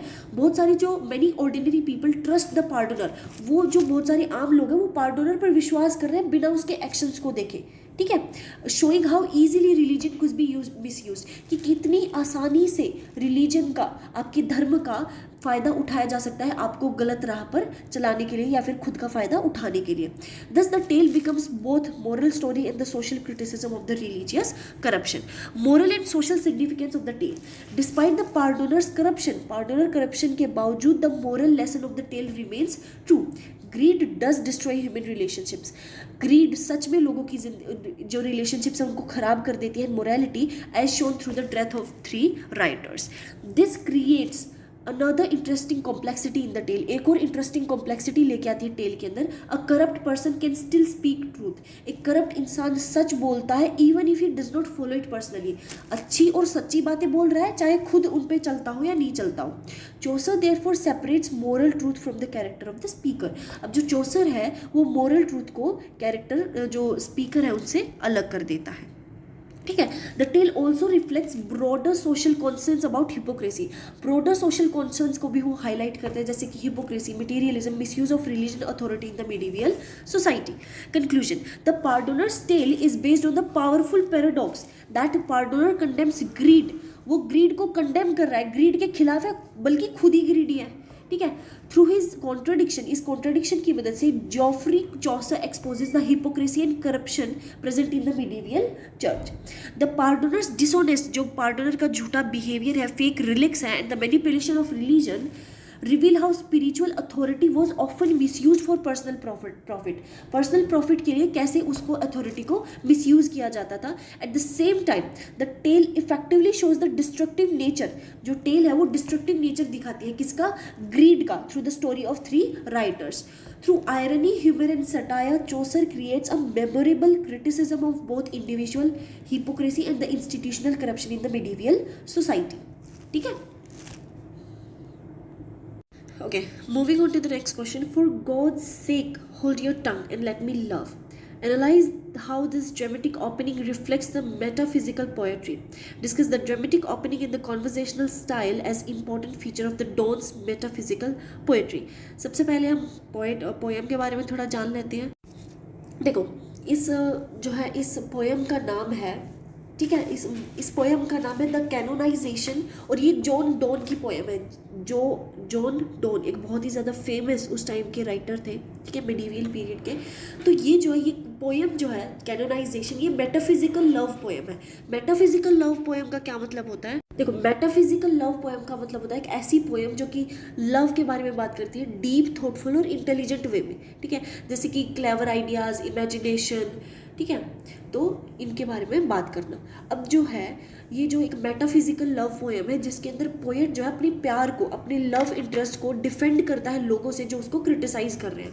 स्पीकर जो है वो दूसरों को कहता है कि मेरी लाइफ में इंटरफेयर करना बंद करो और अपनी लाइफ पर ध्यान दो, अपनी खुद की प्रॉब्लम्स पर ध्यान दो। वो कहते हैं that his love does not harm you, वो कहते हैं कि मेरा प्यार तुम्हें कोई हार्म नहीं कर रहा है। So people should let him and his beloved live love peacefully. तो लोगों को, राइटर को और उसके बिलविड को जो है पीसफुली, शांति से रहने देना चाहिए।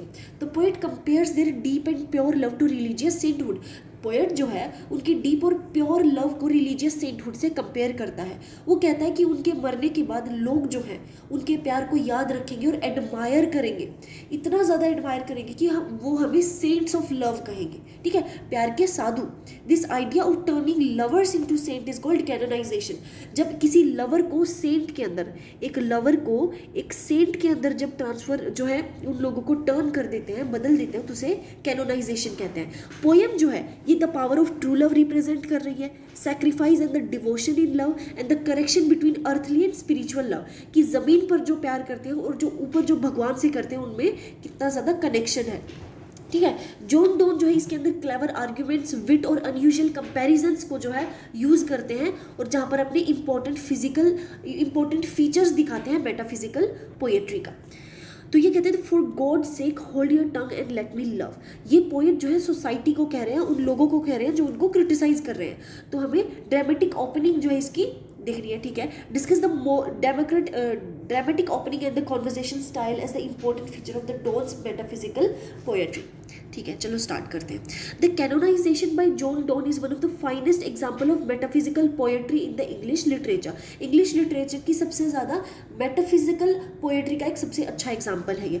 मेटाफिजिकल पोएट्री जो है ये अपनी intelligent depth, argumentative style and wit, dramatic opening और अनयूजुअल इमेजरी कॉन्वर्जेशन टोन से होती है। देखो, मेटाफिजिकल पोएट्री का मतलब क्या होता है? एक ऐसी पोएम जिसके अंदर इंटेलेक्चुअल डेप्थ है, यानी कि सच में अगर आपको अब जब आप बैठकर सोचेंगे तभी आपको समझ आएगी। आर्ग्यूमेंटेटिव स्टाइल मतलब कि वो आर्ग्यू भी कर रहे हैं पोएम के अंदर उन लोगों से, विट अपनी जो है इंटेलिजेंस से उन लोगों को विटी हो रहे हैं वो। ड्रामेटिक ओपनिंग और अनयूजुअल इमेजनरी, एक ऐसी इमेजरी जो कि अनयूजुअल है, जो आप कंपेयर करने में नहीं सोचेंगे। जैसे उन्होंने प्यार को जो है स्पिरिचुअल लव से कंपेयर किया है, तो ये तो बहुत ही अनयूजुअल हो गया ना। तो ऐसे स्टाइल को जो है मेटाफिजिकल पोएट्री कहते हैं। Donne's poetry combines emotion with logic, John की जो पोएट्री है, डॉन की, वो इमोशन को लॉजिक से कंबाइन कर रही है and often presents love through the physiological arguments and the surprising comparisons. Surprising comparison से और फिजियोलॉजिकल आर्ग्यूमेंट से वो जो है दिखा रहे हैं। The line for God's sake hold your tongue and let me love is the opening line of the canonization. ये ओपनिंग है कैनोनाइजेशन की। This dramatic beginning immediately attracts a reader attention. Reader की अटेंशन को ये immediately attract करती है and introduces the argumentative conversational style that is characteristic of the Donne's metaphysical poetry. इस direct speech, wit, irony और intellectual discussion की मदद से जो डॉन जो है वो पर्सनल लव को एक सीरियस फिजियोलॉजिकल सब्जेक्ट में ट्रांसफॉर्म कर देते हैं। ठीक है, main subject dramatic opening in the Donne's poetry. The opening line for God's sake hold your tongue and let me love is a sudden emotional dramatic. ये एक इमोशनल ड्रामेटिक है। The speaker directly addresses someone who is criticizing his love affair and ask him to remain silent. अब speaker क्या कर रहा है, वो कोई इंसान है जो उसकी लव अफेयर को ना क्रिटिसाइज कर रहा है और उससे कह रहा है कि आप चुप रहो और मुझे अपना काम करने दो। This kind of opening is very different from the traditional poetic introduction. Traditional poetic introduction से ये वाकई में बहुत अलग है क्योंकि ये शुरू में ही आर्ग्यूमेंट दिखा रही है। वो कह रहा है for God sake hold your टंग। अब अगर कोई पहली बार में देखे तो ये रूड भी लगे, ठीक है, जो पहले काम और डिस्क्रिप्टिवली बताई जाती थी अब वो आर्ग्यूमेंटेटिवली डिफाइन की जा रही है। Donne immediately creates tension and curiosity. Tension और क्यूरियोसिटी कर देता है starting with the direct speech and the argument. The democratic, ये जो ड्रामेटिक ओपनिंग है ये रिफ्लेक्ट करती है one of the main features of the metaphysical poetry, the use of unexpected beginnings. क्योंकि अनएक्सपेक्टेड बिगिनिंग है, बहुत ही नई है और अट्रैक्टिव है to capture attention and involve readers in an intellectual discussion. The line also introduces the speakers confidence. ये speaker के कॉन्फिडेंस को भी रिफ्लेक्ट कर रही है, emotional intensity which continues throughout the poem. Conversational style. Don's poetry often sounds like a natural conversation. उनकी जो poetry है वो यूजुअली एक नेचुरल कॉन्वर्जेशन की तरह लगती है, फॉर्मल पोएटिक एक्सप्रेशन की तरह नहीं। लेकिन जो कैनोनाइजेशन है, स्पीकर जो वो डायरेक्टली दूसरे इंसान से बात कर रहा है एक पर्सनल और आर्ग्यूमेंटेटिव टोन से, एक लड़ाई करने के भाव से। ये जो लैंग्वेज है ये सिंपल है लेकिन इंटेलेक्चुअल है, making the poem feel lively and realistic. The speaker asks question, सवाल पूछता है, कमांड देता है और आर्ग्यूमेंट रखता है as if he is involve in a real conversation, जैसे कि वो सच में बात कर रहा है। द कॉन्वर्जेशनल स्टाइल्स, जो कॉन्वर्जेशनल स्टाइल है वो एक इंटीमेसी और इमीडिएसी को जो है रिप्रेजेंट कर रहा है। Readers feel as though they are listening to a passionate debate. Readers को ये पढ़कर ऐसे लगता है जैसे किसी पैशनेट डिबेट को वो पढ़ रहे हैं rather than reading a traditional lyrical poem. Such directness and informality are important characteristics of the metaphysical poetry. किसी भी मेटाफिजिकल पोएट्री के अंदर ये दो कैरेक्टरिस्ट जो है बहुत ज़्यादा इंपॉर्टेंट होती हैं, directness and informality. Intellectual and argumentative nature. Metaphysical poetry जो है वो जानी जाती है इमोशन को, रीजनिंग और इमोशन को कम्बिनेशन। मेटाफिजिकल पोएट्री अपने जो है फेमस इमोशन और रीजनिंग के कॉम्बिनेशन के लिए जानी जाती है। Donne's opening clearly reflects this quality. ठीक है, द स्पीकर जो स्पीकर है वो अपने लव को जो है डिफेंड कर रहा है लॉजिकली और आर्ग्यू कर रहा है कि उसकी जो रिलेशनशिप है वो किसी को हार्म नहीं कर रही, किसी को नुकसान नहीं पहुंचा रही। Instead of expressing love through simple emotion से प्यार दिखाने की बजाय Donne develops intellectual arguments to justify and elevate love को एलिवेट और जस्टिफाई करने के लिए वो इंटेलेक्चुअल आर्ग्यूमेंट्स रख रहा है। He challenges society's criticism and gradually presents love. Society के क्रिटिसिज्म को चैलेंज करता है और जो है ग्रेजुअली लव को एक सेक्रेड और स्पिरिचुअल की तरह प्रेजेंट करता है। This argument and method gives the poem physiological depth and the distinguishes. अब फिलोसफिकल डेप्थ यानी कि उसको गहराई देता है और साथ साथ मेटाफिजिकल पोएट्री और कॉन्वर्जेशनल रोमांटिक पोएट्री में फ़र्क बताता है, डिस्टिंग्विश करता है। Use of wit and irony, Donne uses wit and irony throughout the poem. पूरी पोएम के अंदर वो विट और आयरनी का इस्तेमाल करता है। The title the canonization itself is ironic, वो खुद एक आयरोनिक है, क्योंकि the speaker suggest that lovers can become saints, वो कहता है कि लवर जो है, एक इंसान जो किसी से प्यार करता है, वो खुद एक साधु बन सकता है अपनी डिवोशन से। कैसे डिवोशन? एक दूसरे के लिए उनके मन में जो डिवोशन है। The dramatic opening also contains irony, इसके अंदर आयरनी भी है, because the speaker treats personal love as more important. Speaker कहता है कि मेरा पर्सनल लव ज़्यादा इंपॉर्टेंट है वर्ल्डली कंसर्न से। दुनिया में किसी को कोई भी प्रॉब्लम हो, मेरे लिए मेरा लव इंपॉर्टेंट है। कौन सी वर्ल्डली कंसर्न्स? वेल्थ, पॉलिटिक्स और सोशल एम्बिशन। वो कह रहा है कि मेरे लिए ये सब कोई किसी इंपॉर्टेंस के नहीं है, मेरे लिए लव इंपॉर्टेंट है। This clever blending of humour, intellect, seriousness is a major feature of the metaphysical poetry. Metaphysical poetry का ये एक सबसे बड़ा जो है फीचर है। डोंट ट्रांसफॉर्म्स ऑर्डिनरी लव, अब एक असाधारण प्यार को वो एक फिलोसॉफिकल और स्पिरिचुअल इंपॉर्टेंस का सब्जेक्ट बना देता है। ठीक है, metaphysical features in the poem. The opening, जो ओपनिंग है ये कुछ इंपॉर्टेंट फीचर्स को जो है डिस्क्राइब कर रही है। एक तो ड्रामेटिक है और अनएक्सपेक्टेड बिगिनिंग है, कॉन्वर्जेशनल और डायरेक्ट स्टाइल है, intellectual argument and the reasoning, wit, irony, paradox, combination of emotion and psychology. ठीक है, फिलोसफी। तो Donne also uses metaphysical conceits later in the poem by comparing lovers to saint and martyrs. martyrs कौन होते हैं? वो अपने आप को कंपेयर कर रहे हैं साधु से, और मार्टियर्स वो लोग होते हैं जो एक अच्छे कोज के लिए अपनी जान देते हैं, जैसे रिलीजन हो गया, प्रिंसिपल्स हो गए, देश के लिए अपनी जान देना। तो ऐसे मार्टियर्स से वो अपने आप को कंपेयर करते हैं। ये जो अनयूजुअल कंपैरिजन है भाई, दो ऐसे लोगों से वो प्यार को कंपेयर कर रहा है जहाँ पर कोई कॉमन ग्राउंड ही नहीं है। ठीक है, अब प्यार अपनी एक अलग डायमेंशन है, सेंट्स अलग डायमेंशन है और मार्टियर्स अलग डायमेंशन है। और ये जो अनयूजुअल कंपैरिजन है ये दिखाता है imaginative and intellectual nature of the metaphysical poetry. Conclusion. The line "For God's sake, hold your tongue and let me love" perfectly reflects the major qualities of the Don's metaphysical poetry. The drama opening immediately captures attention. Drama opening Sidhi attention को capture करती है, introduces the poem's argumentative and conversational tone. Through direct speech, intellectual reasoning, direct speech, intellectual reasoning और विट, irony और emotional intensity की मदद से done जो है वो प्यार को एक पर्सनल और फिजियोलॉजिकल चीज़ों को जो है मानते हैं। His conversational style makes the poem lively and realistic. lively और realistic लगता है जैसे हम किसी की इंटीमेट बातों को सुन रहे हैं, किसी की इंटीमेट आर्ग्यूमेंट को सुन रहे हैं, while the intellectual depth gives it lasting literary importance. Thus the canonization remains one of the finest examples of the metaphysical poetry in the English literature. Physical and spiritual love are blended into higher spiritual love in the poetry of age. Physical love और जो spiritual love है वो दोनों मिलकर एक higher spiritual love को represent करते हैं पोएट्री ऑफ एज के अंदर। ठीक है, examine the metaphysical conceit in the Donne's poetry with reference to the union of soul and body. Okay, John Donne जो है ग्रेटेस्ट मेटाफिजिकल पोएट थे 17th सेंचुरी के अंदर। मेटाफिजिकल पोएट्री जो है अपनी intellectual depth, physiological arguments, wit, paradox and the use of unusual comparison से जानी जाती है। डोन्स की जो पोएट्री है वो सबसे इंपॉर्टेंट क्यों है? क्योंकि ये फिजिकल लव और स्पिरिचुअल इमोशनल डायमेंशंस को एक साथ दिखा रही है, उनको कंबाइन कर रही है।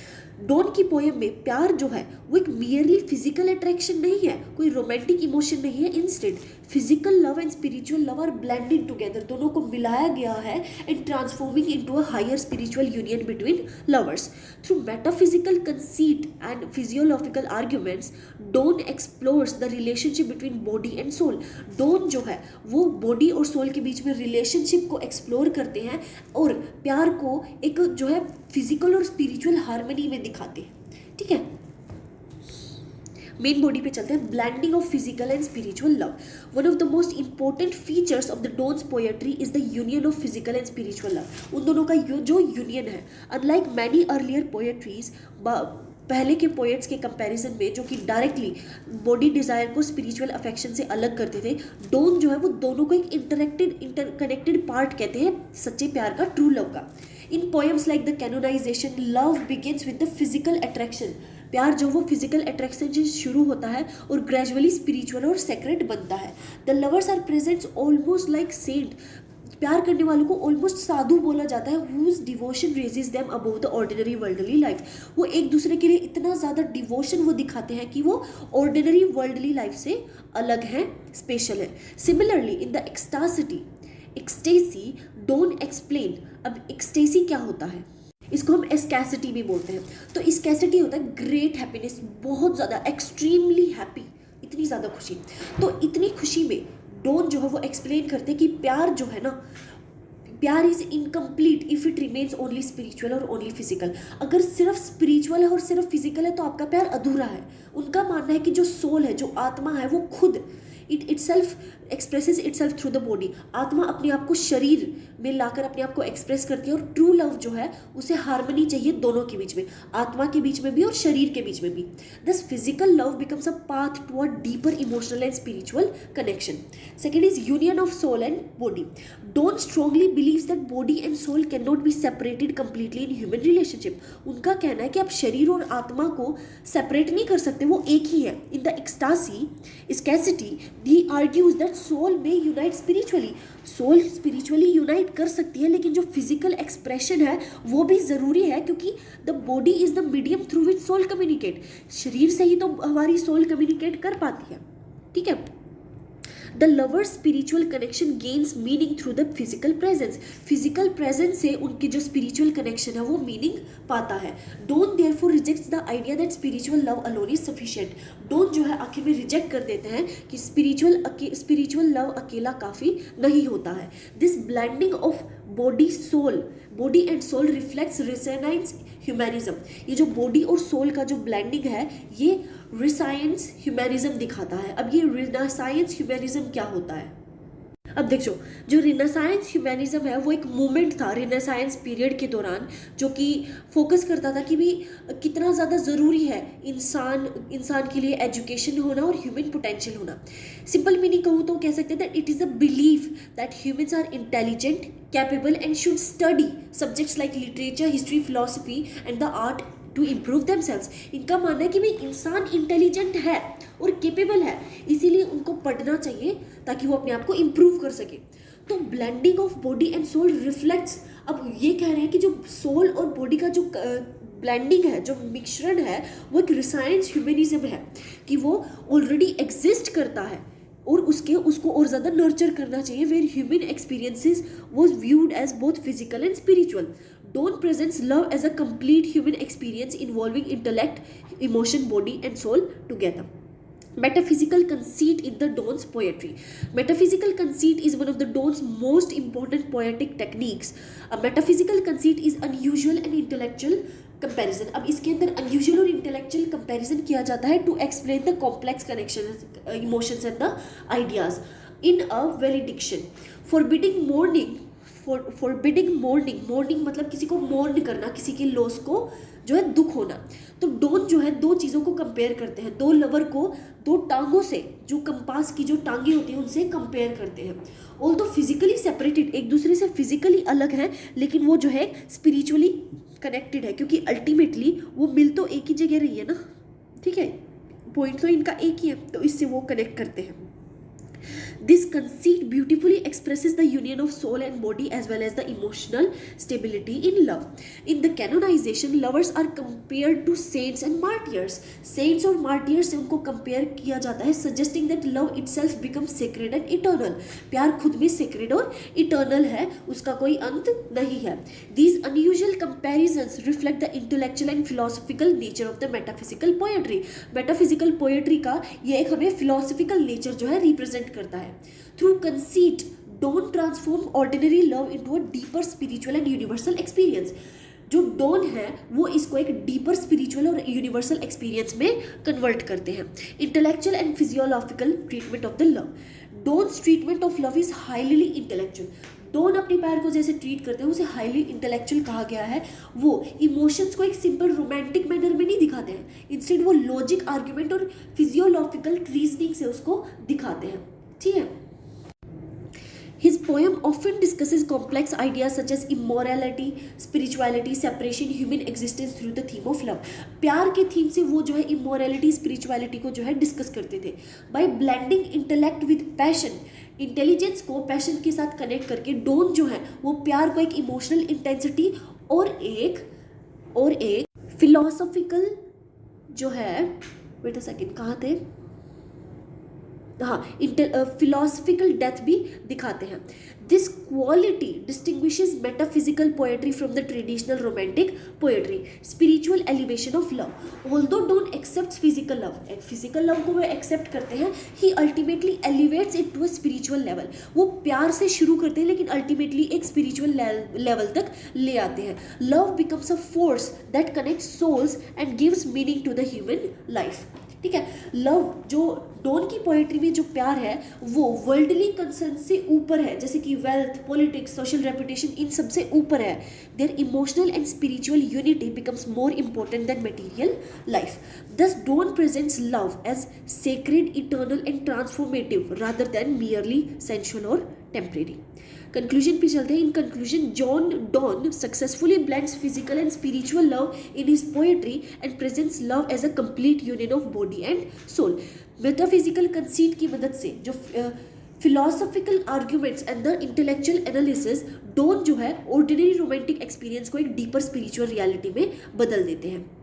इस पोएट्री शोज कि जो सच्चा प्यार है that requires harmony between the physical attraction and the spiritual connection. The union of soul and body becomes central to his understanding of human relationships. उनकी जो अंडरस्टैंडिंग है ह्यूमन रिलेशनशिप्स की, उसके अंदर जो वो एक सेंट्रल आइडिया बन जाते हैं. Through wit, imagination and philosophical depth, Donne establishes metaphysical poetry as one of the most original, influential traditions in the English literature. Discuss John Donne as a metaphysical poet with a suitable example from his poem. Examine the chief characteristics of the metaphysical poetry in the works of John Donne. John Donne को जो है एक greatest metaphysical poet कहा गया है English literature के अंदर. Metaphysical poet जो है वो 17th सेंचुरी में मतलब इंट्रोड्यूस की गई थी, जिसे जो है जाना गया था intellectual depth, philosophical thinking, wit, paradox और ड्रामेटिक ओपनिंग कॉन्वर्जेशनल स्टाइल से. The use of metaphysical conceits. Donne जो है उन्होंने इंग्लिश पोएट्री को एक नई डायरेक्शन दी जब उन्होंने कंबाइन इंटेलेक्ट को जो है एक साथ मिलाकर ऑर्डिनरी एक्सपीरियंस से उन्होंने मिला दिया, जैसे कि love, religion, death in a highly analytical and imaginative manner. उनकी जो पोएम है वो ट्रेडिशनल रोमांटिक पोएम से काफ़ी ज़्यादा अलग होती है, क्योंकि वो सिर्फ फीलिंग्स पर ही नहीं बल्कि रीजनिंग और आर्ग्यूमेंट्स पे भी फोकस करती थी. अब ये अनयूजुअल जो इमेजिनेशन था उनका, complex ideas and philosophical exploration, Donne established himself as the leading figure of the metaphysical poetry. ठीक है, यूज ऑफ मेटाफिजिकल कंसीट्स. देखो, सबसे इंपॉर्टेंट फीचर डॉन की पोएट्री का ये है, वो है मेटाफिजिकल कंसीट. ठीक है. अब देखो कंसीट का यहाँ पर मतलब क्या होता है. कंसीट का मतलब होता है क्लेवर, अनयूजुअल, कंपैरिजन. ठीक है, तो कंसीट जो है वो अनयूजुअल है और इंटेलेक्चुअल कंपैरिजन है which is use to explain emotions and ideas. अब आप अपने कभी कभी होता है ना कि हम जो फील कर रहे होते हैं वो उनके लिए शब्द नहीं होते हैं, बता नहीं पाते हैं, तो वहाँ पर इंटेलेक्चुअल कंपैरिजन काम आता है. इन अ वैलिडिक्शन, फॉरबिड करना मॉर्निंग को, कि भी आप किसी का दुख नहीं बना सकते. डॉन जो है वो दो लवर्स को दो टांगों से जो है कंपेयर करते हैं. किस चीज़ की टांगे? कंपास की टांगे. ठीक है, वो कंपास नहीं होता है ये वाला, ठीक है, यहाँ पे दो सुई होती है, वो वाला. ठीक है, थ्रू फिजिकली तो अपार्ट है लेकिन वो स्पिरिचुअली कनेक्टेड है. This comparison is highly original and intellectual. Similarly in the canonization, lovers are compare to saints. प्यार करने वालों को सेंट से कंपेयर किया जाता है, suggesting that true love is sacred and eternal. These unusual conceits reflect the imaginative and philosophical quality of the metaphysical poetry. Blend of emotion and intellect. Donne combines deep emotions with logical reasoning. Deep emotions को वो logical reasoning से जो है combine करते हैं. His poems are not purely emotional. उनकी poem सिर्फ purely emotional नहीं है बल्कि उनके अंदर आर्ग्यूमेंट्स, एनालिसिस और इंटेलेक्चुअल डिस्कशंस भी है. फॉर एग्जांपल, कैनोनाइजेशन के अंदर जो स्पीकर है वो अपनी लव को डिफेंड कर रहे हैं लॉजिकल आर्ग्यूमेंट से और प्रूव करना चाहते हैं कि लव जो है सोसाइटी को हार्म नहीं कर रहा है. In the scarcity, Donne philosophically explains the relationship between body and soul in love, कि प्यार के अंदर कैसे शरीर और सोल एक हो जाती है. The blending of passion and intellect is the one of defining characteristics of the metaphysical poetry. Dramatic opening and the conversational style. Donne's poems often begin dramatically, वो dramatically शुरू होती हैं and suddenly captures the reader's attention. The opening of the canonization, for God's sake hold your tongue and let me love, immediately creates attention and curiosity. His poetry also has a conversational style. अब उसकी poetry में conversational style भी है. The speaker directly addresses another person and usually वो directly किसी और इंसान से बात कर रहे हैं और naturally speech patterns, और जो है natural speech patterns को use करते हैं जैसे सच में उनकी बात हो रही है, making poems more lively and realistic. This dramatic personal tone distinguishes metaphysical poetry from the more formal and decorative poetry of the earlier periods. Use of wit, irony and paradox. Wit and paradox are central elements in the Donne's poetry. बहुत ही central elements हैं, वो often जो है complex truth को जो है express करते हैं through surprising and contradictory ideas. For example in death not be not found, death treats death Donne जो है वो डेथ को एक वीक और पावरलेस की तरह ट्रीट करते हैं, डरने की वजह नहीं. वो कहते हैं कि डेथ जो मौत है वो तो एक वीक चीज़ है, पावरलेस चीज़ है. वो आर्ग्यू कहते हैं कि डेथ इटसेल्फ विल डाई, कि जो डेथ है वो खुद मर जाएगी, creating a powerful paradox. Similarly in the canonization ordinary lovers are elevated to the level of saints. Levels को सेंट के लेवल तक पहुंचा दिए गए हैं, उनको सेम कर दिया गया है. ठीक है, combining romantic love with the spiritual devotion. These paradoxes make Donne's poetry intellectually stimulating and psychologically rich. Intellectually stimulating होती है, आपको सोचने में मजबूर करती है, और psychologically जो है वो rich होती है. ठीक है. philosophical and spiritual themes. Metaphysical poetry जो है ऑफन जो फिलोसफिकल और स्पिरिचुअल क्वेश्चंस को जो है एक्सप्लोर करती है. डॉन की जो पोएम है वो थीम्स पे काम करती है, जैसे love, religion, morality, mortality and soul and eternity. His religious poem reflect spiritual struggle and faith. उनकी जो रिलीजियस पोएम्स हैं वो स्ट्रगल और फेथ को रिप्रेजेंट कर रही है, while his love poems explore both physical and spiritual dimensions of the human relationships. Donne presents love as the union of body and soul. वो कहते हैं कि जो प्यार है वो शरीर और आत्मा का मिलन है, showing that physical and spiritual experiences are interconnected. Physical और स्पिरिचुअल कनेक्शन जो है इंटरकनेक्टेड होते हैं. दिस फिलोसफिकल ट्रीटमेंट, ठीक है, treatment give depth and seriousness to his poetry. ठीक है. Realism and psychological depth. Unlike idealized romantic poetry के बजाय डॉन की जो पोएम्स है वो रियलिस्टिक होती हैं और साइकोलॉजिकली कॉम्प्लेक्स होती हैं. वो रीडर को सोचने पे मजबूर कर देती हैं बैठ के कि इसका मतलब क्या था. ठीक है. He examines humans emotions, desire, fear, relationships in a detail and analytic manner. वो वहाँ पर डिस्कस करते हैं. His poetry reflects human experiences rather than artificial और एग्जैजरेटेड रोमांटिक आइडियल्स. ठीक है. एग्जैजरेटेड रोमांटिक आइडियल्स को वो नहीं करते, बल्कि एक ह्यूमन एक्सपीरियंस को वो अपनी पोएम्स के थ्रू बताते हैं. This realism makes his work modern and timeless. In conclusion, John Donne is greatest representative of the metaphysical poetry because his works contain all the major characteristics of the metaphysical tradition. अपनी metaphysical conceit, intellectual argument और dramatic opening, conversational style, weight, paradox और philosophical depth की मदद से don जो है उन्होंने English poetry को एक एनालिटिकल और इमेजिनेटिव आर्ट फॉर्म बना दिया है. उनकी जो पोएम है वो सक्सेसफुली कंबाइन करती है इमोशन को with intellect and physical experience with the spiritual meaning. With his originality, complexity and deep understanding of human life, Donne established a metaphysical poetry as one of the most influential movement in the English literature. Okay. From thence to heaven's priceless hall, identify and critically comment on the lines. Write an essay on the concept of pilgrimage in the reliefs the passionate man's pilgrimage. पहले हम इसकी story जानते हैं. चलिए, ये जो story है this is from passionate man's pilgrimage. ठीक है. इसे लिखा गया है सर वॉल्टर रेलिस ने. ठीक है. उनकी ये पोएम है और ये एक रिलीजियस और स्पिरिचुअल पोएम है जिसमें एक आदमी जो मरने के लिए तैयार है और मतलब कि स्वर्ग जाना चाहता है कि मैं मरने के लिए तैयार हूँ और अपनी स्वर्ग की जर्नी के लिए तैयार हो। पोएम के अंदर स्पीकर कहते हैं कि वो जो है अर्थली वर्ल्ड को, इस दुनिया को छोड़कर जाने को तैयार है और अपनी फाइनल पिलग्रिमेज, फाइनल डेस्टिनेशन को तैयार है, ट्रैवलिंग के लिए तैयार है। किसके पास? गॉड के पास। उसे वर्ल्डली प्लेजर, वेल्थ, फेम, इन सबसे कुछ लेना देना नहीं है, उसको इन चीज़ों से फ़र्क ही नहीं पड़ता, क्योंकि he knows that human life is temporary. वो कहता है कि ह्यूमन जिंदगी तो टेम्परेरी है। द स्पीकर वॉन्ट्स, स्पीकर क्या चाहता है? स्पिरिचुअल पीस और सेल्वेशन चाहता है, शांति चाहता है। वो भगवान से मर्सी, वो भगवान से दया और उम्मीद मांगता है टू एंटर हेवन, कि मुझे स्वर्ग में जाने दो आफ्टर डेथ।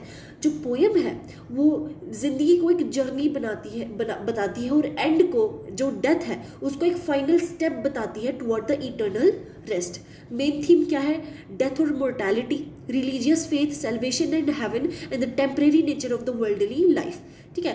पोएम का स्टाइल क्या है? रिलीजियस, इमेजिनरी है, सिंपल और एक इमोशनल लैंग्वेज है, स्पिरिचुअल टोन है। ठीक है।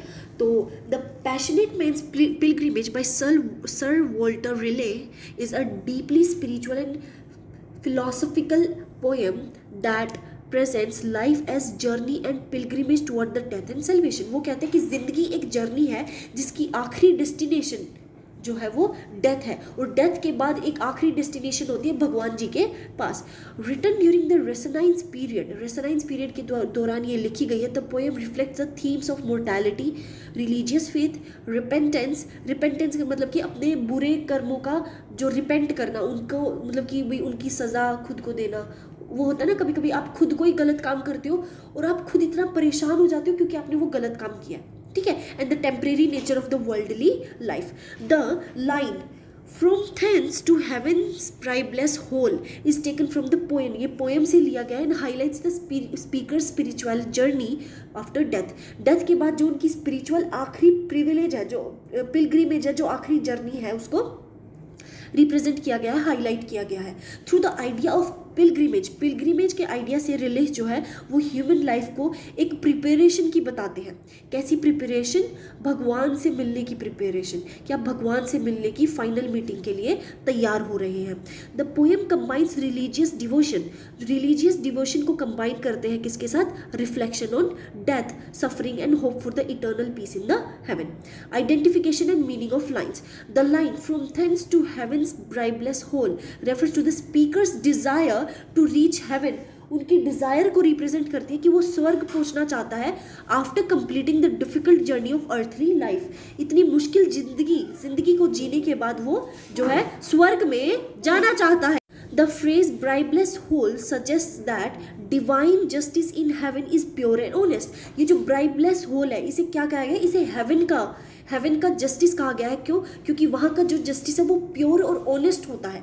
Unlike the corruption and injustice often found in the worldly society के अंदर जो जस्टिस है वो करप्ट और इनजस्टिस होता है, वहाँ पर बिल्कुल प्योर और ऑनेस्ट होता है। The speaker hopes that after the death, मरने के बाद, he will stand before God, कि मैं भगवान के सामने खड़ा होऊंगा, where truth and morality will finally prevail, जहाँ पर मेरी सच्चाई और मेरी मोरालिटी को फाइनली, मोरालिटी का मतलब होता है अंडरस्टैंडिंग, खुद की समझ के, आपकी खुद की कॉन्साइंस के अंदर क्या सही है और क्या गलत है, बिहेवियर के अंदर होना। और प्रिवेल का मतलब होता है, प्रिवेल मीन्स सक्सीड, यानी कि भगवान के सामने where truth and morality, truth and behaviour will finally succeed, will finally be successful. These lines reflect the spiritual faith, कि वो कितना ज़्यादा भगवान में मानते हैं, and the believe that eternal salvation is more important in the temporary world success, कि यहाँ पर जो सक्सेस है वो टेम्परेरी है, लेकिन जो मुझे इटर्नल सक्सेस, जो इटर्नल सेल्वेशन मुझे मरने के बाद मिलेगा, वो इन दोनों से कंपेयर हो ही नहीं सकता। Thus the line symbolize the soul's final destination, ये जो लाइन्स है ये आत्मा की फाइनल डेस्टिनेशन को रिप्रेजेंट करती है after the hardships of life. इतनी मुश्किल जिंदगी जीने के बाद सोल की फाइनल डेस्टिनेशन पर पहुंच जाएंगे। Concept of pilgrimage in the poem. The central idea of the poem is that human life itself is pilgrimage. ये जो सेंट्रल आइडिया ये है इस पोएम का, कि जो ह्यूमन की जिंदगी है, जो आपकी लाइफ है, वो खुद एक बहुत बड़ी जर्नी है। Speaker views the world as a temporary and full of suffering.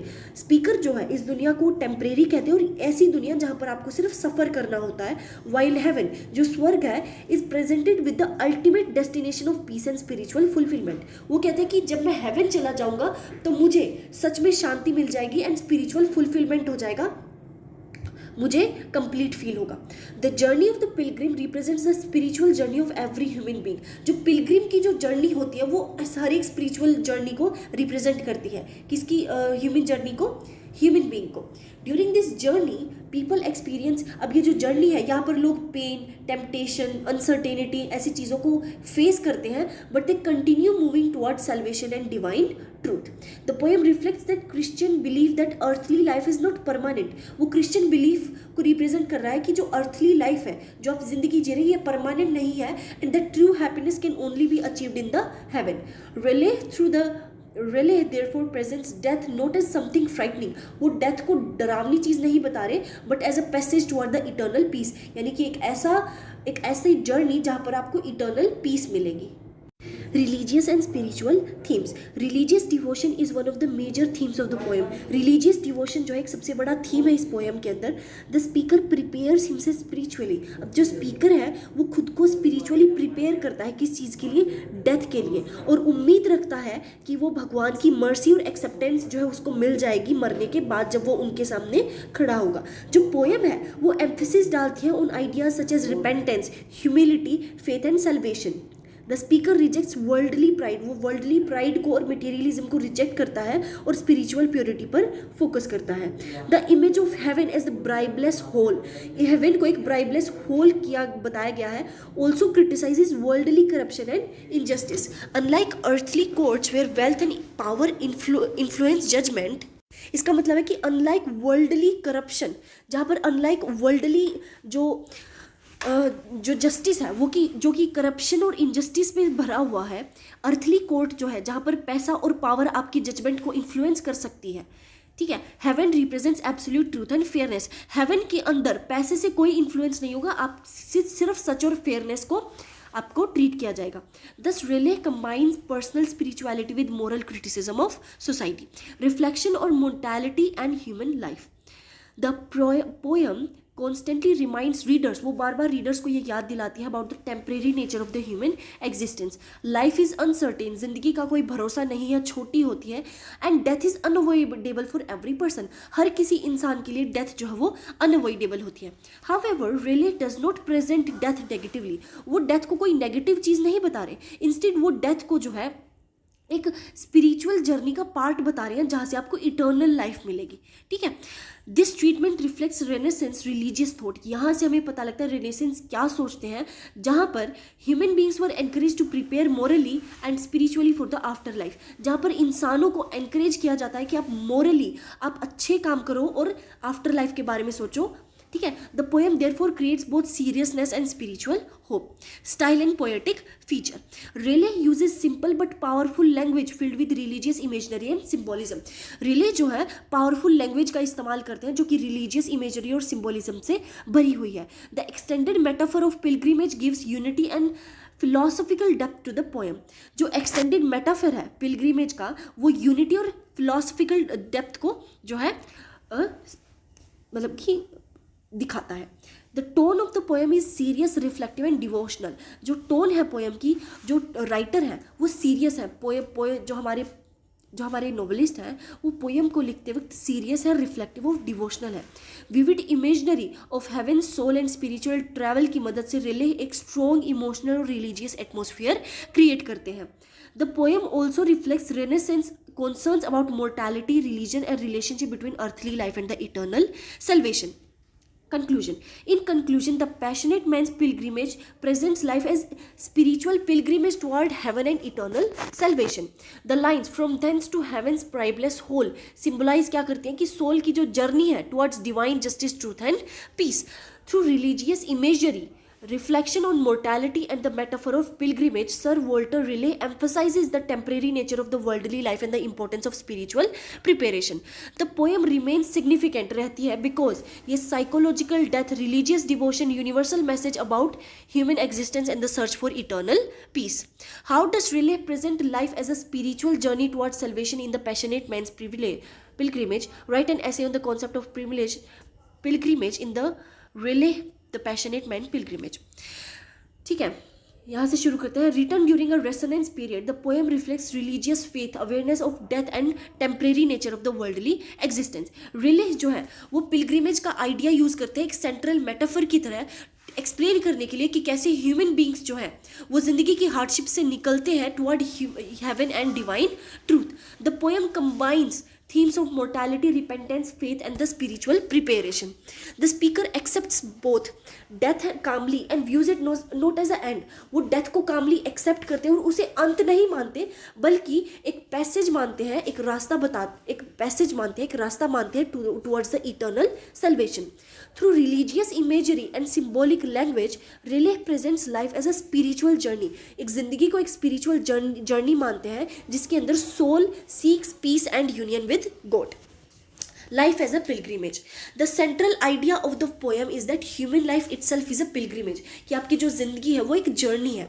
Just as pilgrims travel, जैसे कि जो लोग होते हैं वो ट्रैवल करते हैं होली डेस्टिनेशंस के लिए, मंदिर, ठीक है, या मतलब कि मंदिर धाम के लिए लोग ट्रैवल करते हैं. ह्यूमन बींग्स जो हैं वो ज़िंदगी में ट्रैवल करते हैं हेवन और सेल्वेशन की तरफ जाने के लिए. स्पीकर जो है वो ये हमारी अर्थली ज़िंदगी को, ये हमारी रोज़मर्रा की ज़िंदगी को एक टेम्परेरी और फुल ऑफ सफरिंग चीज़ बनाते हैं जो कि अनसर्टेन है और स्ट्रगल से भरी हुई है. हाउएवर ये जो आपकी हार्डशिप्स हैं ये आपकी स्पिरिचुअल जर्नी का पार्ट है जो आपको तैयार कर रहे हैं किस चीज़ के लिए, आपकी इटर्नल लाइफ के लिए. The concept of pilgrimage therefore symbolises spiritual growth. ये जो कॉन्सेप्ट है पिलग्रिमेज का ये स्पिरिचुअल ग्रोथ को रिप्रेजेंट कर रहा है, self purification, movement towards a divine truth. ठीक है. Raleigh presents life as a meaningful only. आपकी ज़िंदगी तभी मीनिंगफुल होती है when it is directed towards God and salvation, जब आप भगवान और सेल्वेशन की तरफ ध्यान देते हैं. Acceptance of death. पोएम के अंदर डेथ को जो है किसी कोई डरावनी ट्रेजिक चीज़ नहीं बताया गया है. इंस्टेड रिले जो है डेथ को एक नेचुरल स्टेज मानते हैं जहाँ पर अब क्यों धरती पर आपकी शरीर की जर्नी चल रही थी, जैसे ही आप मर जाते हैं आपकी सोल की जर्नी स्टार्ट हो जाती है. किसके लिए? इटर्नल पीस के लिए. The speaker calmly prepares himself for death. Speaker अपने आप को डेथ के लिए तैयार कर रहा है क्योंकि उनका मानना है that after worldly suffering the soul will finally reach heaven. इतनी कुछ सफ़र करने के बाद हम आखिरकार अपने हेवन में पहुंच जाएंगे. This attitude reflect strong religious faith. ये स्ट्रॉन्ग रिलीजियस फेथ और स्पिरिचुअल कॉन्फिडेंस को रिफ्लेक्ट करता है.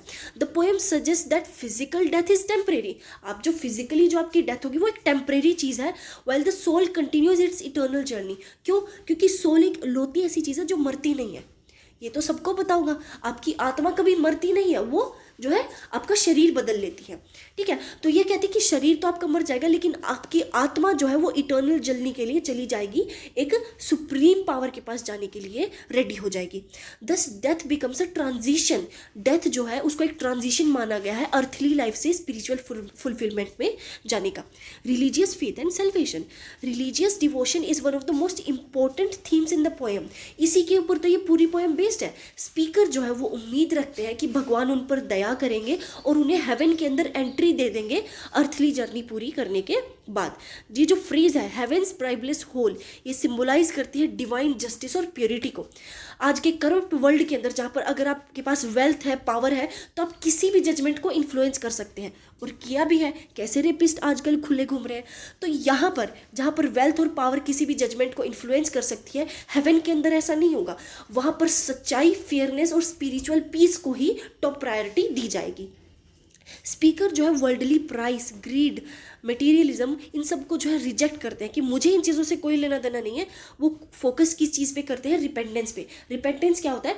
बुरे कर्मों का जो आपको दुख होता है ना कि मैंने ऐसा क्यों किया, वो दुख and moral purity.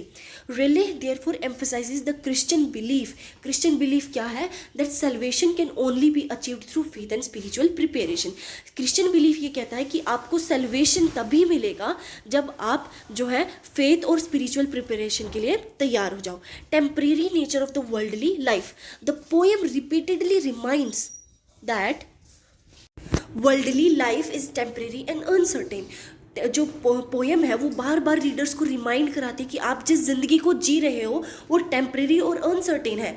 Wealth, power, social status, इनका कोई परमानेंट नहीं है, because death eventually comes to everyone. अब जो रतन टाटा है, सर रतन टाटा, उनकी डेथ हो गई। वो कितने ज़्यादा फेमस थे, उन्होंने कितने अच्छे काम किए, पावर भी थी, सोशल स्टेटस भी था, ठीक है। तो मरना तो उनको भी पड़ा ना, ऐसा तो नहीं है क्योंकि just because he is powerful उनको डेथ हो ही नहीं सकती, सबको मरना पड़ता है। तो वही कहा जाता है कि ये सब परमानेंट नहीं है, ये इवेंचुअली जो है सबके लिए ख़त्म हो जाता है। रिले सजेस्ट करते हैं that human beings should not become to attach to the material pleasure. Material pleasure को आपने ज़्यादा इंपॉर्टेंस नहीं देनी है, इनसे अटैच नहीं होना है। Instead they should prepare spiritually for the after life. ज़िंदगी के बाद क्या होगा, आपको उसके लिए तैयार रहना होगा। The idea reflects Renaissance religious thoughts. ये जो आइडिया है ये बताता है कि रेनेसाइंस की रिलीजियस थॉट्स क्या थे। What earthly existence was viewed as short, जहाँ पर अर्थली एग्जिस्टेंस को शॉर्ट और इनकम्प्लीट माना जाता था compare to the spiritual life, ठीक है। Use of religious imagery and symbolism. Raleigh जो है रिच रिलीजियस इमेजरी और सिम्बोलिज्म को है ना पूरी पोएम के अंदर यूज करते हैं।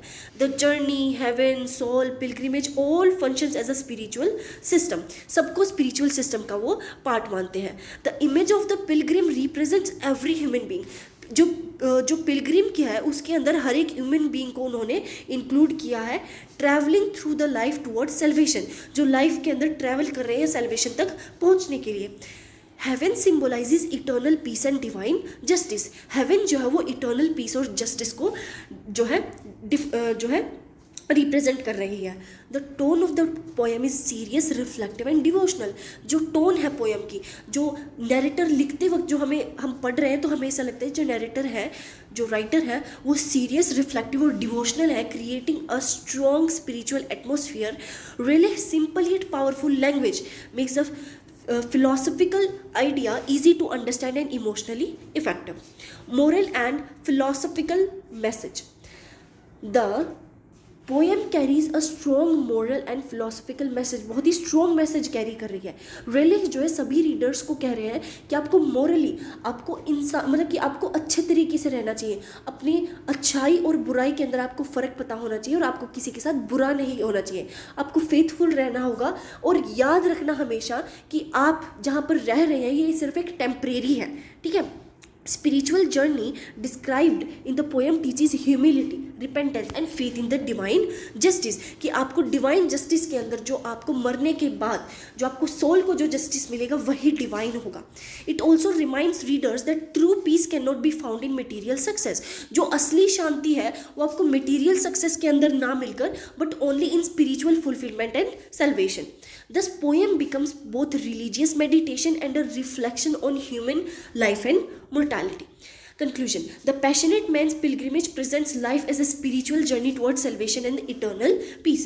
Metaphor, जो pilgrimage को वो as a metaphor treat कर रहे हैं, सर वॉल्टर रियली ही दिखाते हैं कि जो earthly life है वो temporary है and that human beings must prepare spiritually for their last meeting with God। और इंसान को हमेशा spiritually तैयार रहना होगा भगवान से मिलने के लिए। The poem reflects theme of faith, repentance, mortality and divine justice by presenting death as a passage rather than an end। Passage वो एक जो है एंड की बजाय उन्हें पैसेज की तरह ट्रीट करें। रिलीज जो है वो ह्यूमन सफरिंग को एक होपफुल स्पिरिचुअल एक्सपीरियंस बताते हैं। Through religious imagery, philosophical reflection and devotional tone, the poem remains an important expression of the renaissance spirituality and the human understanding of life and salvation. Religion exercises a powerful hold on the literary imagination of the period। उस time पे जो literary imagination था उसके ऊपर religion का बहुत बड़ा हावी हाथ, वो बहुत ही ज़्यादा पावरफुल होल्ड था लिटरेरी के ऊपर। Discuss with the reference of the two poems. Discuss the influence of Christianity and spirituality during the 14th to 17th century poetry. देखो एक सबसे बड़ा कारण तो यही है कि उस टाइम पे चर्च को ना आप कह सकते हो एक गवर्नमेंट की तरह ट्रीट किया जा सकता था, क्योंकि एजुकेशन वहीं पर मिलेगी, फैसिलिटीज़ वहीं पर प्रोवाइड की जाएंगी, ठीक है। वहाँ पे जो करने वाले लोग हैं उनके पास पावर अच्छी खासी होती थी, क्योंकि उस टाइम पे स्पिरिचुअल एजुकेशन को बहुत बड़ा माना जाता था। इसीलिए इसे इतनी ज़्यादा इंपॉर्टेंस दी गई है और इसीलिए इसको जो इतना ज़्यादा ट्रीट किया गया है। Religion and spirituality had a deep influence on the literature of the 14th to 17th century. बहुत बड़ा इन्फ्लुएंस था इसके ऊपर. इस पीरियड के दौरान जो क्रिश्चियनिटी है वो लोगों की सोशल, मोरल, इंटेलेक्चुअल और लाइफ को जो है कंट्रोल करती थी. And poets often express religious belief. Poets जो है वो भी अपने रिलीजियस बिलीव्स को जो है स्पिरिचुअल स्ट्रगल, मोरल टीचिंग और रिफ्लेक्शंस को अपनी पोएट्री के थ्रू बताते थे. लिटरेचर जो है एक मीडियम बन गया रिलेशनशिप एक्सप्लोर करने का. किसकी? भगवान की और इंसान की. The temporary nature of earthly life and the hope for the eternal peace. Poets of this age, इस उम्र के जो पोएट्स होते हैं वो रिलीजन को, रिलीजियस डिवोशन को फिलोसॉफिकल थिंकिंग और ह्यूमन इमोशन से जो है कंबाइन करते थे. जैसे कि works the passionate man's pilgrimage by sir Walter Raleigh, death be not proud by the John Donne clearly shows how Christianity and the spirituality strongly influenced poetic imagination during this period. ठीक है, main body से start करते हैं. Christianity and spirituality in the passionate man's pilgrimage. Passionate man's pilgrimage के अंदर जो relay हैं वो ह्यूमन लाइफ को एक स्पिरिचुअल जर्नी बताते हैं कि जो सेल्वेशन और हेवन की तरफ जा रही है. पोएम जो है वो क्रिश्चियन बिलीफ को रिप्रेजेंट कर रही है. कैसा बिलीफ? डेथ के लिए, repentance, divine justice and eternal life. Speaker जो है वो अर्थली लाइफ को एक टेम्परेरी मानते हैं और फुल ऑफ सफरिंग मानते हैं, while heaven is presented as the final destination of peace and truth. The image of pilgrimage symbolizes the soul's journey toward God. जो पिलग्रिमेज की जो जर्नी है उसे सोल की जर्नी बताई जाती है भगवान के पास जाने की. The phrases such as heaven's brideless whole reflect the Christian belief in divine justice where corruption and worldly inequality no longer exist. Riley encourages spiritual preparation, humility, faith instead of attachment to the material pleasures. Thus religion becomes central force. इसीलिए religion को जो है एक central force माना गया है in shaping the poem's themes, imagery and moral message. Religious influence in the Donne's poetry. John Donne जो है वो strongly spirituality और philosophical reflection को poetry के अंदर combine करते हैं. In Death Not Be Proud, Donne जो है वो रिफ्लेक्ट करते हैं क्रिश्चियन आइडियाज़ को about death and immortality. Instead of fearing death, death को डरने की बजाय the speaker challenges it by directly and argues that death is a powerless. Death के पास पावर नहीं है क्योंकि soul achieves, soul achieves eternal life after physical death. Physical death के बाद आपकी सोल फिर भी जिंदा रहती है और अपनी जर्नी को शुरू कर देती है. ये जो बिलीफ है ये क्रिश्चियन टीचिंग से आया है about resurrection and the salvation, कि मरने के बाद आपका एक नया जन्म होता है आत्मा से और आपकी आत्मा जो है परमात्मा के पास जाती है. Donne's poetry often explores the relationship between body and soul. Donne की जो पोएट्री है वो ज़्यादातर बॉडी और सोल के बीच में रिलेशनशिप दिखाती है. सिन, रिडेम्पशन, मोर्टैलिटी एंड इटर्निटी, इनके बीच में रिलेशनशिप्स दिखाती है. उनकी जो पोएम्स है वो डीपली स्पिरिचुअल होती है जो कि मेटाफिजिकल पोएट्री से इन्फ्लुएंस होती है.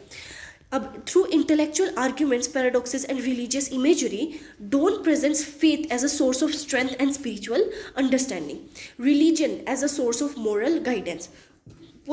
Poetry of 14th to 17th century often emphasized mortality, repentance, humility and preparation of the afterlife. Writers जो हैं वो लिटरेचर का इस्तेमाल करते थे रीडर्स को गाइड करने के लिए. कहाँ पर? स्पिरिचुअल अवेयरनेस और एथिकल लिविंग की तरफ. क्रिश्चियंस का मानना है, Christians believe about sin, salvation, heaven, divine judgement shaped the themes of the many poems. अब जो क्रिश्चियंस जो सिन, सल्वेशन और हेवन में मानते हैं यही जो थीम्स है ये शेप करते थे पोएम को ड्यूरिंग दिस पीरियड. पोएट्स जो है वो रीडर्स को बार बार याद दिलाते थे कि जो वर्ल्डली प्लेजर है ये और जो मटेरियल सक्सेस है ये सब टेम्परेरी है, ये सब एक दिन चला जाएगा, while spiritual truth is eternal. Thus religion became not only a subject of poetry, ये सिर्फ पोएट्री का ही सब्जेक्ट नहीं बना but also a moral and philosophical foundation for the literary expression. Blend of human emotion and spirituality. The poetry of this period often combines religious devotion with personal emotion. इस time की जो poetry है वो religious devotion को ना personal emotion से combine करती थी और फिलोसफिकल थॉट से. Dance poems for example connect human love with spiritual. उनकी जो पोएम्स हैं वो ह्यूमन लव को स्पिरिचुअल एक्सपीरियंस से कनेक्ट करती थी. और जो रिले की पोएम है वो फियर को, जो डर को, जो मौत का डर था उसको एक स्पिरिचुअल होप में ट्रांसफॉर्म करती थी. दिस ब्लेंडिंग ऑफ इमोशन, ये जो ब्लेंड है इमोशन का और स्पिरिचुअलिटी का, ये रिफ्लेक्ट करता है Renaissance, interest in both human experience and the divine truth. Poet जो है वो इनर स्ट्रगल्स को एक्सप्लोर करते थे of human soul while remaining deeply connected to the Christian believes. As a result poetry जो है और भी ज़्यादा इंटेलेक्चुअल, रिफ्लेक्टिव और स्पिरिचुअली मीनिंगफुल होने लग गई। Use of religious imagery and symbolism. Poets of this period frequently use religious symbols, वो फ्रीक्वेंटली रिलीजियस सिम्बल्स को यूज़ करते थे, such as heaven, soul, pilgrimage, saint, sin, salvation and divine judgment. These images helped express philosophical and spiritual ideas effectively. ये जो images हैं ये हमारे philosophical और स्पिरिचुअल आइडियाज़ को इफेक्टिवली प्रेजेंट करती थी। In compassionate man's pilgrimage the journey symbolizes spiritual life's, जो स्पिरिचुअल पाथ को वो रिप्रेजेंट करती थी। और जो डॉन की पोएट्री है उसके अंदर डेथ को और रिसरेक्शन को जो है क्रिश्चियन फेथ और इटर्नल लाइफ के अंदर जो है दिखाया गया है। Such imagery gave poet emotional depth as well as moral seriousness. ये जो इमेजरी है इन्होंने क्या किया, एक तो इमोशनल डेप्थ दी पोएम को and moral seriousness. In conclusion the religion in Christianity exercise a powerful influence. वहाँ पर रिलीजन और क्रिश्चियनिटी जो है एक बहुत ही पावरफुल होल्ड रखती थी लिटरेरी इमेजिनेशन पर ड्यूरिंग द 14 to 17 सेंचुरी।